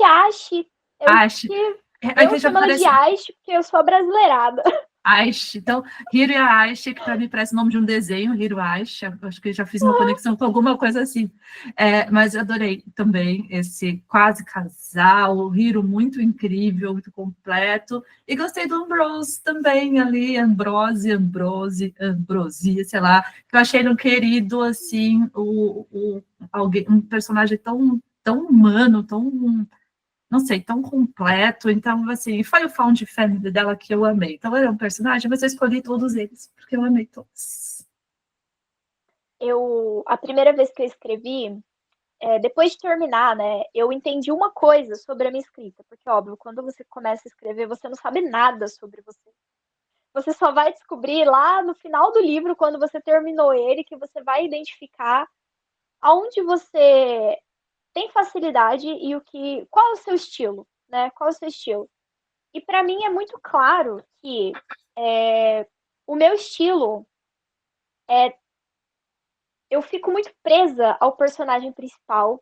Eu sinto isso muitas vezes, que como ele é um personagem principal, normalmente eu acho que o peso de ser a pessoa perfeita recai sobre ele. E muitas vezes isso é um problema, porque a pessoa perfeita não existe. Então acaba que o leitor lê até que é legal, né? Aquela pessoa boazinha e tudo mais, mas eu vejo que aonde eu tenho liberdade para escrever o que eu quero é nos secundários. E é por isso que eles saem milhões de vezes melhores do que os personagens principais. Eu não tô criticando meus personagens principais. Eu acho que eles têm que ser daquele jeito, porque se eles não fossem assim, a história não iria, né? Eles têm que ser o exemplo do que é o bom. Porque todos os outros têm muitos lados cinzentos. Então, a minha ideia é que quando você olhe para eles, você saiba qual é o caminho, né? Mesmo que todo mundo ali ao redor esteja daquela situação. Mas eu sei que o meu ponto forte é os secundários, porque eu tenho a liberdade para dizer, escrever e falar o que eles quiserem. Alguns personagens secundários são até preconceituosos, às vezes faltam algumas frases, mas eu vou fazer o quê? É o que eles vieram para falar. Então, deixa eles ser e errar e acertar até eles conseguirem encontrar o lugar deles. Então, depois que eu terminei de escrever, eu entendi que para mim funciona assim. Esse é o meu jeito de escrever. Né? Paty, agora que fizemos toda essa cobertura de Interium, vamos falar da nova edição de Interium, que está vindo aí uma edição belíssima, que você está em pré-venda. Quando o programa for ao ar, ela ainda vai estar rolando, então você, ouvinte que está nos assistindo ou ouvindo, dá tempo ainda de comprar a sua edição. Conta um pouco sobre como foi esse papo com a editora, como foi essas mudanças, quais foram seus desafios, coisas que te chamaram a atenção e quais são as suas expectativas para essa nova fase de Imperium. Eu tô bem ansiosa, né? Porque eu eu dei um desafio grande para a editora. Eu sinto às vezes que eu dei um desafio grande, né? Primeiro, o livro é muito grande. Segundo, mesmo sendo no independente, eu consegui fazer algo que agradasse a mim e as leitoras, né? Então, ver isso ficar ainda melhor do que era o meu melhor está sendo sensacional, porque quando a gente fechou com a editora, né, o meu maior medo era esse, né, de entregar algo normal, algo básico, o básico do básico. E eles não estão fazendo isso, gente, eles estão fazendo um evento. Esse livro está se tornando um evento. É óbvio que a gente não pode ir falando muitas coisas, né? Aí a gente vai soltar, tem o cronograma para soltar todas as informações do livro, mas ele tá ficando muito bom. As ilustrações dentro estão ficando muito boas. Os brindes que vêm com ele tá muito bonitinho, né? O desafio no início era meu medo de ser cortado, porque Interion é assim, e eu acho que se você pega e corta metade dele, como algumas editoras fariam, ele perde todo o sentido. A graça é realmente você passear pela história. Interion não foi feito para você ler aquela coisa fechada, sabe? Isso aqui é uma introdução, vamos correr. Ah, isso aqui é um desenvolvimento, vamos correr. Não, quando eu escrevi era um passeio, e é realmente, vamos conhecer Interion, vamos falar das espécies, vamos sair para jantar com os Zion Volos e ter uma experiência com um homem sensacional, num restaurante bonito, numa noite enluarada, né? Então, essa é a ideia de Interion. As pessoas falam, mas o livro é muito enrolado. Se você não gosta de livro que vai te dar um passeio, então não é para você. Mas se você gosta disso, Interion com certeza é. E era esse meu maior medo, né, da editora pegar e cortar todo o livro, o que não aconteceu, né? Ela editou, deixou o livro mais bonito e tudo, e tá ficando assim, sem modificação de cenas, sem corte de acontecimentos, ele tá ficando muito bom. No início também você perguntou para mim qual foi uma das dificuldades dessa virada, né? Eu tive uma grande dificuldade quando vocês que já conhecem Ethereum, já viu as ilustrações. Eu sou apaixonada nas antigas ilustrações, né? Só que, infelizmente, meu ilustrador, ele não conseguiu continuar o trabalho, né? A demanda dele tá altíssima e ele teve que parar, teve que interromper a produção. Então, foi uma dos pontapés para eu fechar com a editora. E quando eu fechei com a editora, até o livro 2 estava até demorando para sair, justamente porque eu estava perdida. Como eu perdi meu ilustrador, sabe quando você não vê como a história vai continuar sem a imagem? E eu fiquei um tempão perdida, procurando ilustrador, nada estava bom. Então, quando a editora me chamou num contrato com o ilustrador, os 3 livros, vamos começar do zero de novo, vamos fazer ainda melhor, vamos deixar isso aqui, né, bonito, e já tendo a garantia de que vai continuar até o 3, nossa, aí foi onde fechou, e aonde destravou, e aonde o livro 2 também terminou de ser escrito. Então foi uma coisa que resolveu muito na minha jornada de escritora. Ai, que bom. É bom quando você vê que o autor está sendo abraçado pela editora, porque às vezes eu e a Paty, como a gente trabalha, a gente já viu muito isso, que tem esses atritos, não casa, o autor não fica confortável com a editora, às vezes a editora não fica confortável com o autor, isso acontece, então quando os dois se abraçam, a gente sabe que vai vir o melhor possível. E Interion merece muito o melhor possível, porque é uma história muito incrível. Aí, um ponto. Primeira coisa, um recadinho para os ouvintes. Se alguém vier cobrar livro 2, vai levar a ban. Não quero saber. Eu ia Ninguém vai falar cobrar. isso agora. Eu ia falar isso Não agora. é para cobrar. Eu quero muito fazer um chamado de que se tiver um comentário aqui cobrando livro, eu vou pessoalmente xingar a pessoa. A gente vai aparecer na sua porta e te bater com uma fronha cheia de barras de sabão. Não é para cobrar o livro 2. Paty, se você quiser falar sobre o livro 2, assim, ó, uma palavrinha, sinta-se à vontade. Mas ninguém vai cobrar. Tá todo mundo avisado, por favor.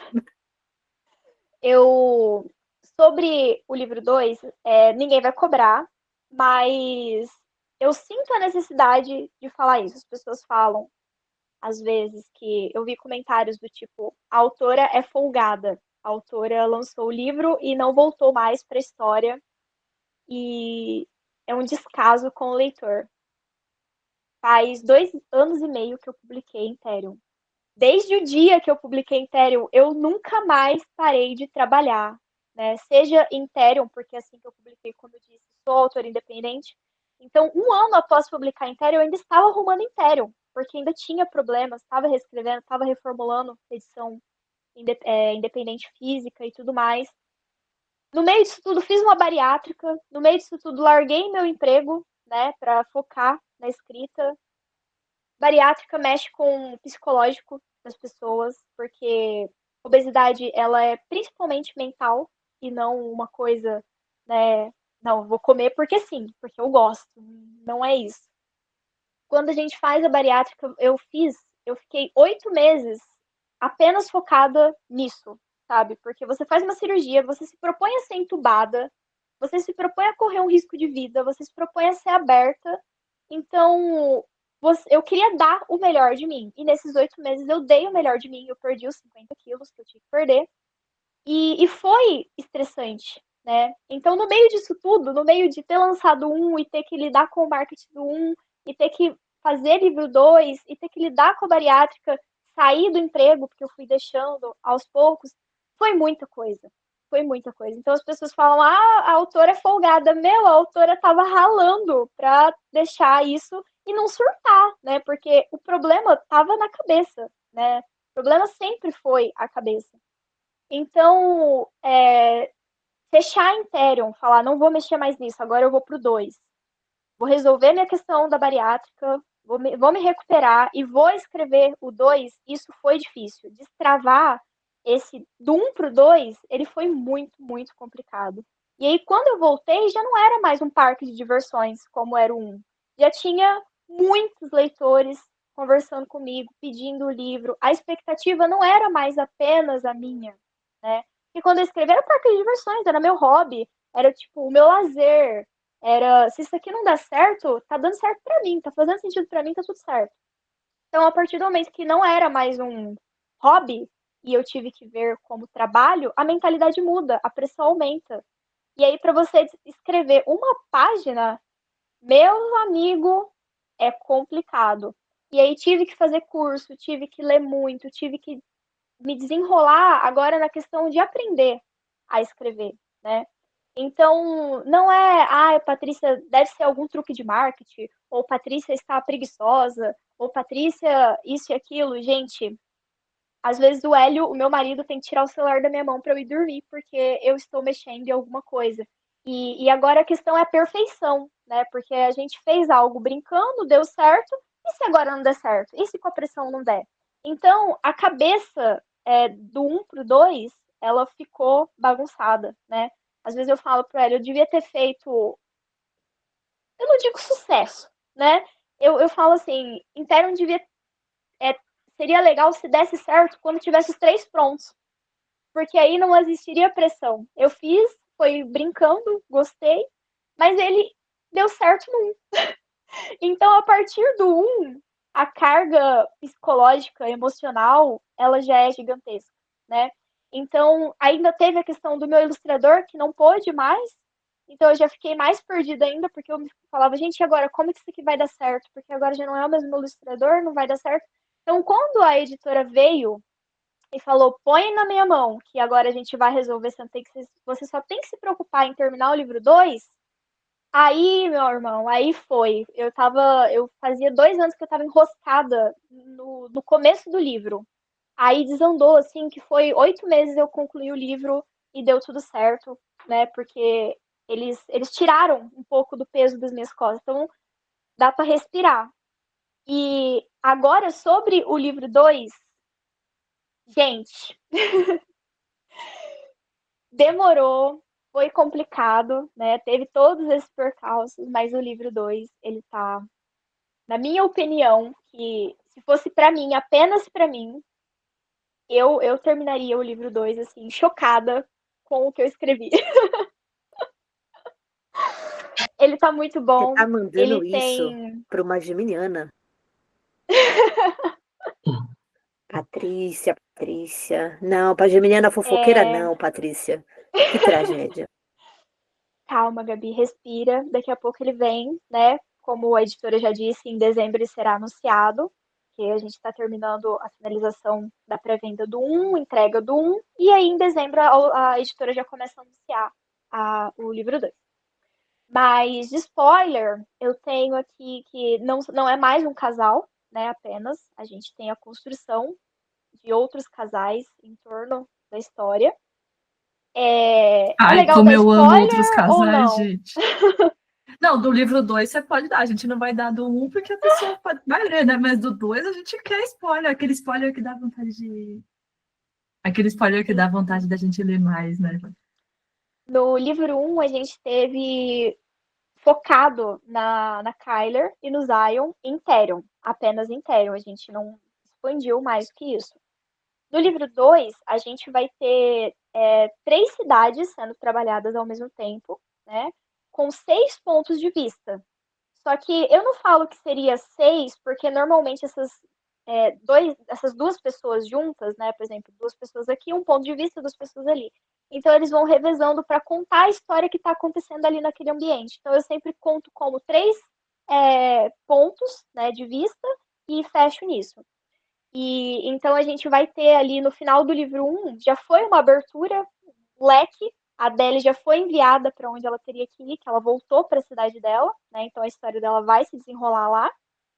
O Breno, ele também já é enviado para outro lugar, que aí eu vou deixar em off isso, porque é um spoiler. E a Kyler e o Zion estão de partida, né? Também porque seria inviável continuar em Therion do jeito que tá. Então, a partir disso vai se abrir outros pontos de vista. O livro termina com um epílogo de um personagem novo, que vocês devem estar lembrando aí, né? O epílogo, o último capítulo lá, que desce um personagem, já chega com tudo. O prólogo já é com esse personagem, e essa é simplesmente, eu acho que é a melhor história que eu já escrevi até hoje, ela tá um chuchu. O Uriel e a Adélia, eles vão causar muito em Oncer. Eu amo quando o autor já lança braba, assim, tipo, é a melhor coisa que eu já escrevi na minha vida. Meu Deus. Será que estou pronta? Não, ele é. Ele começa. Eu acho que. Sabe quando em Tog, que quando começa a aparecer a Manon, você olha e fala: não quero saber dessa daqui. Cadê minha Aileen? Cadê meu Roa? Eu não quero saber quem é a Manon. E de repente você só quer saber quem é a Manon. A Aileen que lute lá, né? A gente quer saber a história da Manon. Então eu senti que em Saad ele tá desse jeito, né? Você começa a ler Adele e os povos do Oriel e você fica, ai, quem é você? Não, mas você é muito chata. Nossa, mas eu não te suporto. E de repente você só quer saber do que tá acontecendo ali. Eu gosto assim, eu amo pagar minha língua. É verdade. Ai, e eu fiz uma coisa que eu vejo que normalmente as autoras, quando elas querem contar o ponto de vista de outro personagem, parece que elas ignoram tudo que o personagem já fez na vida. E, nossa, do ponto de vista dele, é um bom samaritano, né? E tudo tem uma explicação. Não, porque se você olhar pelo ponto de vista dele, o que ele fez lá, que ele foi um escroto com milhares de pessoas, faz sentido, né? E trabalhar a Adele foi justamente não passar pano para ela, né? Foi você entender o lado dela, com ela continuando a ser quem ela era em Therion. E ao mesmo tempo você ainda gostar. Não, você não sabe o que me lembra. Que assim, eu sou uma grande fã de Zodiac Academy. Grande fã.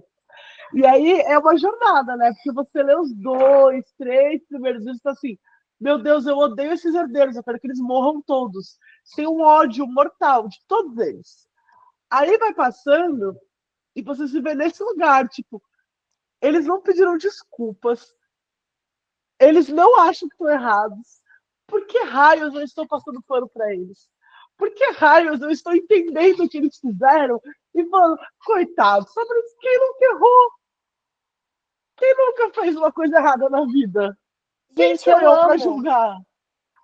Eu amo isso, essa coisa de, ao mesmo tempo que você vê que está errado, você ainda assim não consegue se desapegar. Eu acho que o maior exemplo disso, e não tem nada a ver com Ethereum, é quando eu assisti Hannibal.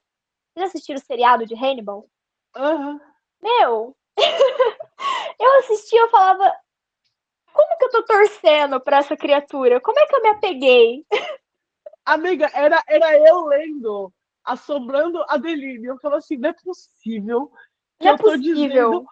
ok, o cara é seu stalker. Tipo, eu sou feminista. Eu acredito em tantas coisas. Aí eu fui falar com a minha psicóloga. Eu falei, pelo amor de Deus, tira a minha carteirinha de feminista de mim. Porque eu tô achando bonito ele invadir a casa dela e deixar rosa sem espinhos. Olha o cuidado. Olha o Eu quero fazer um cuidado. adendo sobre a Adeline. Eu amo que tem é uma sequência de capítulos. Um capítulo da Adeline, ela fala assim: ai meu Deus, que eu vou chamar a polícia, que ele é um psicopata, ele é um stalker, eu tô com medo dele. No capítulo seguinte, não é nem dois capítulos, é no seguinte, ele fala assim: porque eu jamais trairia a Adeline. E todo mundo fica: ah, gente, você é maravilhoso, ah, que homem Arrasou! perfeito. Ela acabou de falar que vai chamar a polícia e a gente, ai, que linda. Como Gabi, você assim? não sabe o que me quebra, assim, e me coloca num conflito muito ético, assim, sabe? Porque eu fico, imagina, uma mulher não precisa de um homem, vai construir seu nome. Aí vem ele e fala, Meadows, nosso sobrenome é Meadows. E eu, ai meu Deus, nosso. Passo mal, gente, pelo Oh, amor de Deus. Deus. Mas eu queria É o fazer uma poder da adendo. literatura, né? Eu É acho isso, incrível ela isso. me coloca Que em a partir xeque. do momento em que você começa a ver o ponto de vista do personagem, acabou, né? No Acabou. final. Você começa a entender ele. Mesmo que seja um jeito torto, um ponto de vista torto, você consegue entender ele. Não, e também é um jeito de você dar profundidade para um vilão, né? Para você conseguir até que você odeie mais o vilão. Sei lá, nos últimos livros da JLA, que você começa a ter ponto de vista do Collis, que é o grande vilão, você só continua odiando mais, mesmo com o ponto de vista. Meu Deus do céu, eu consigo entender, mas eu te odeio tanto. Você é Sim. tão odioso. Sério, a gente tem a Kaori também, né? Meu Deus do céu, como as pessoas odeiam odiar a Kaori, né? E aí a gente tem o ponto de vista dela também, da situação.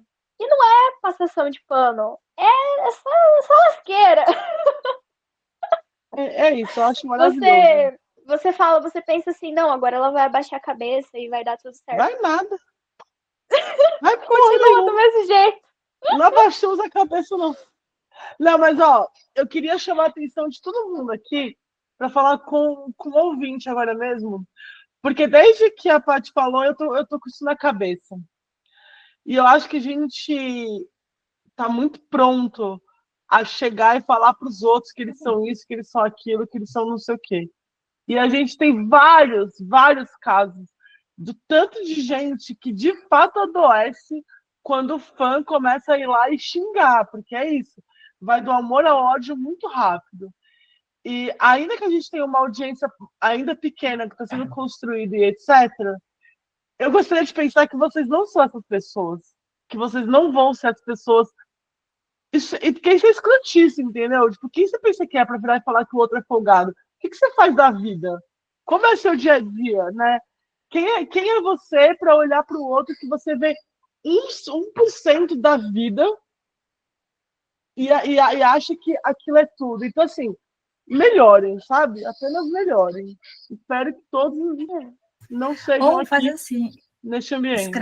escreve um livro, seja um sucesso, que nem a Patrícia Criado. Aí depois você lança o segundo, e aí você fala, né? Porque assim, muita gente que está falando aí, que está cobrando, não está escrevendo nem lista de mercado. Achei meu adendo. Não, eu acho que até para além disso, né? Tipo, eu acho que não é demais a gente pedir minimamente respeito com o outro, entendeu? É, porra, Sim, chegar e falar que ela é folgada, sei lá, eu falo, por exemplo, que a Sarah J. Maas é mentirosa. Eu não tiro isso do meu cu, eu tiro isso de entrevista que ela dá, falando, sei lá, que o livro vai passar 50% em Preacher, em 10 capítulos resolveu. Isso é uma mentira. Eu não estou falando algo que ela mesma não tenha comprovado. Eu nunca cheguei aqui e falei assim, ela é folgada porque não escreve. Eu vou saber da vida da mulher, velho. e assim, é, é mais uma coisa que é só parar para pensar. Quem é a pessoa que mais quer que esse livro saia do É que o você. autor? É o meu trabalho, é o meu ganha-pão. Então, quem mais está mais interessada no livro sair do que eu? Só que se o livro não tá bom, se não tá saindo, se não tá indo, não tem o que fazer. Não tem, não existe isso. Ah, sei lá, não é milagre, não é, né? oração, não vai cair na tua frente. Você falar, Deus, por favor, me ajuda aqui, preciso do livro, não vai cair na tua frente. Não, Então, isso é a assim, se maior não tá prova bom, do tanto que você pensa no seu leitor, que é o cuidado com o resultado final.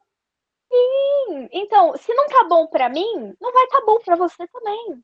Então, eu vou trabalhar nele. Ah, mas tem que escrever e aí você não pode ficar presa ao livro e aí você tem que publicar logo. Não.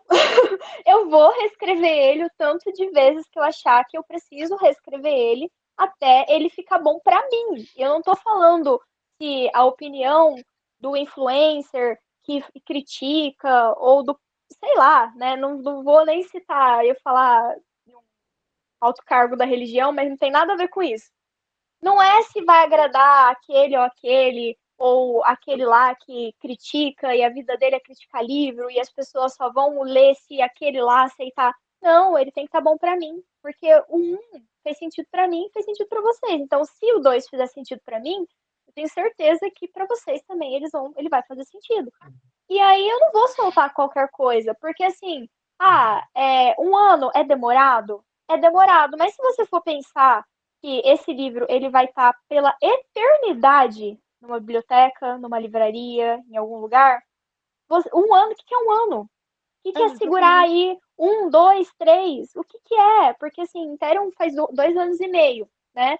E na teoria, as pessoas estão com esse imediatismo de o livro saiu, ele já tem que sair o próximo no ano que vem e o próximo daqui 6 meses. E eu acho isso um absurdo, porque normalmente os livros saem com problemas, tanto na história, quanto na diagramação, na impressão, sai tudo atropelado.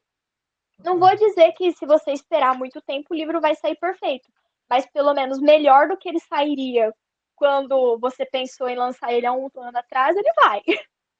Então, As pessoas reclamam na real, eu acho, porque muita gente começou a ler na pandemia livros que já estavam terminados. Sei lá, Trono de Vidro, Acotar, Irmandade da Adaga Negra, porque o povo foi ler coisa que já tinha, né? Que daí já estava meio que hypado, não sei o quê. Então, não tem a paciência de esperar e entender que certos autores escrevem mais rápidos e outros escrevem mais devagar. O Stephen King, ele praticamente acorda, peida, solta um livro. Passa um mês, não lança nada. Acorda, peida, solta um livro. É o processo dele. Sim. Eu estou há 13 anos esperando saber o que caralho aconteceu com o Jon Snow no final do último Game of Thrones. Eu tô há 15 Ninguém tá anos. me vendo. Hã? Sim, eu tô há 15 anos esperando a continuação do Nome do Vento, que não sai nunca. Não.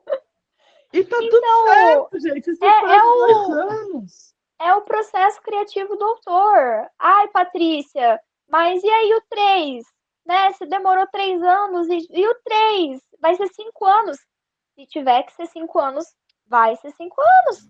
Eu vou fazer o quê? Não tenho o que fazer. Não tem. Não existe. É uma coisa que, assim, às vezes bate o desespero porque você trava. Né? Quanto mais você se cobra, mais você trava. E aí você olha para você e fala, Deus, meu Senhor, me ajuda. Eu sei, você sabe a história, você sabe dela do início ao fim, você sabe o que você tem que escrever ali.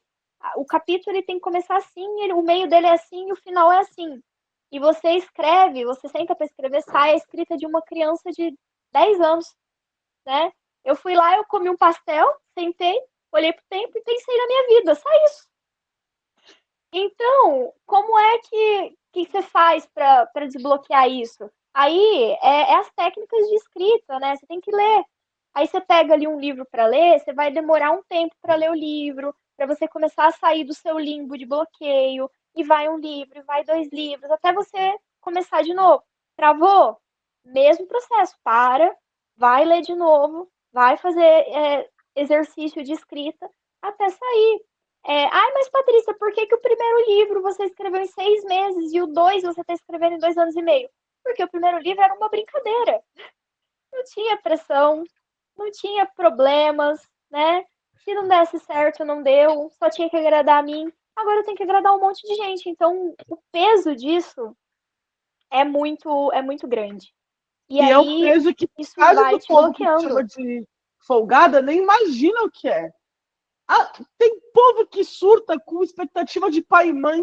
Vocês imaginam um monte de gente que você nem conhece com expectativa indo lá e te xingando. Melhores, sejam melhores. Não, você acorda e dorme pensando quanto é que você vai conseguir escrever hoje. É isso, é você acordar e dormir pensando em livro, pensando no trecho que não ficou bom, pensando como é que você vai arrumar aquilo. Então, assim, como eu falei, a editora aliviou isso para mim, porque eu não tenho que me preocupar mais do que escrever. Já aliviou. Ó, metade do peso foi tirado das minhas costas, eu já consigo fazer melhor.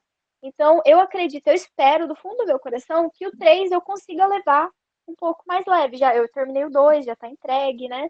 Já estou começando a elaborar o 3, só que eu ainda tenho toda a parte editorial que eu tenho que acompanhar do 2. Então, isso daí, enquanto eu não conseguir terminar isso, não tem como eu desenvolver, ficar com a mente livre para ir para o 3. Mas eu espero do fundo do meu coração que seja rápido, porque, como eu disse, ninguém mais interessado na publicação do meu livro do que eu mesmo. Ninguém esperando com os boletos em casa para pagar do que eu mesmo, né? Eu acho que a gente pode ir encerrando, porque a gente falou. Tem até coisa aqui que vocês nem sabiam que ia ter, tipo, que ela já entregou o 2 para editora. E sejam boas pessoas, não sejam escrotos, tá? Eu tinha mais perguntas, mas a gente falou tanto, foi tão legal. Então, Paty, eu tô muito íntima já de Paty, vai ser assim pro resto da vida, desculpa, somos amigas agora. Somos bestas. Sempre Vocês ouviram meu desabafo, era para ser sobre autor independente, processo editorial, acabou sendo um desabafo. E uma criação de vínculo e amizade. Então, assim, somos amigas agora, tá? Tô te avisando. Somos. Mas eu queria te agradecer por vir, por dividir com a gente seu tempo, por contar tudo isso, contar a história, contar da onde veio o Imperium. Foi muito, muito, muito foda. Eu achei muito, muito incrível. Eu me sinto muito honrada de ter conversado com você. E a gente segue torcendo para mais gente ainda conhecer Imperium, para mais gente ler, para mais gente se apaixonar como a gente, para mais Patrícias como eu conheceria a Chiara e falar, ai, que bonitinha, meu Deus, quero tomar na minha vida, mas não tenho. Então, te agradecer muito. E aí, falar para te dar espaço para você chamar as pessoas para conhecerem mais, falar do livro, de compra, como se compra. Vamos lá, gente. Eu estou mais ativa atualmente no Instagram, né? Qualquer momento que você me chamar lá, eu provavelmente vou te responder rápido. É meu meio mais prático de divulgação. Você vai encontrar tudo que você quiser saber sobre Imperium lá. No link da bio, você vai ter o site da editora, a editora Editoras Incor. A Editoras Incor, ela tem uma estética muito bonitinha, porque, assim, ela é uma editora pequena, ela é uma editora nova no mercado, né?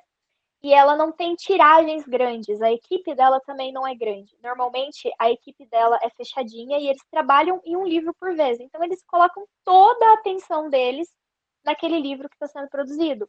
Né? Eu ouvi falar esse tempo atrás que ela é a Disney dos livros, porque é livros com jacket, é livros com ilustração, ele é todo coloridinho, capa dura, edição de luxo, e eles são mini, né? Eles são menorzinhos, eles têm um padrão diferente por ser uma coleção que eles querem manter naquele tamanho.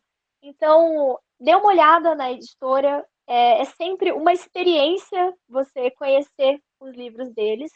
O link da compra de Imperium, que está na pré-venda com o marcador de páginas para todos que comprarem na pré-venda, está na nossa bio, né? E vai ficar aberto até dia 13 de julho. Então, se você tiver afim de ganhar um marca-página metálico chuchuzinho da Chiara, o seu momento é a pré-venda. Entendi essa indireta para mim. Pode deixar, comprarei. Então, a nossa dica para todo mundo ir lá. Então é isso. Torço muito que mais gente conheça Imperium, se apaixone, conheça esses. Na verdade, não. Que entenda que existe fantasia nacional muito boa. Não é só gringo que faz fantasia muito boa. a nossa cultura, as nossas referências, o nosso jeito de escrever, ele também rende histórias muito boas. Então, para você que ficou aqui até aqui, porque esse episódio vai ser longo, já sabe, segue todo mundo que está aqui, segue a Paty, não seja escroto, tá? Vou pontuar isso várias vezes. Leia o Imperium, conta pra gente o que vocês acharam, vamos fofocar. Não foi um episódio com spoiler, mas a gente pode chover de spoiler nos comentários. A gente tem uma nova funcionária, que é a Bibi. Ela é Community Manager, é ela que vai responder todo mundo, tá? Então, é isso. Ativa o sininho, comenta, se inscreve no canal, segue a gente, segue todo mundo. Paty, de novo, muito obrigada. Eu que agradeço, gente, o convite. Foi uma honra estar aqui com vocês. Já virei fã de vocês também. Vice-bestas. Eu amei mesmo. Eu tô muito agradecida por contar. Obrigada. Que coisa linda. Ai, Então, obrigada, gente, é isso. Paty. Até semana que vem.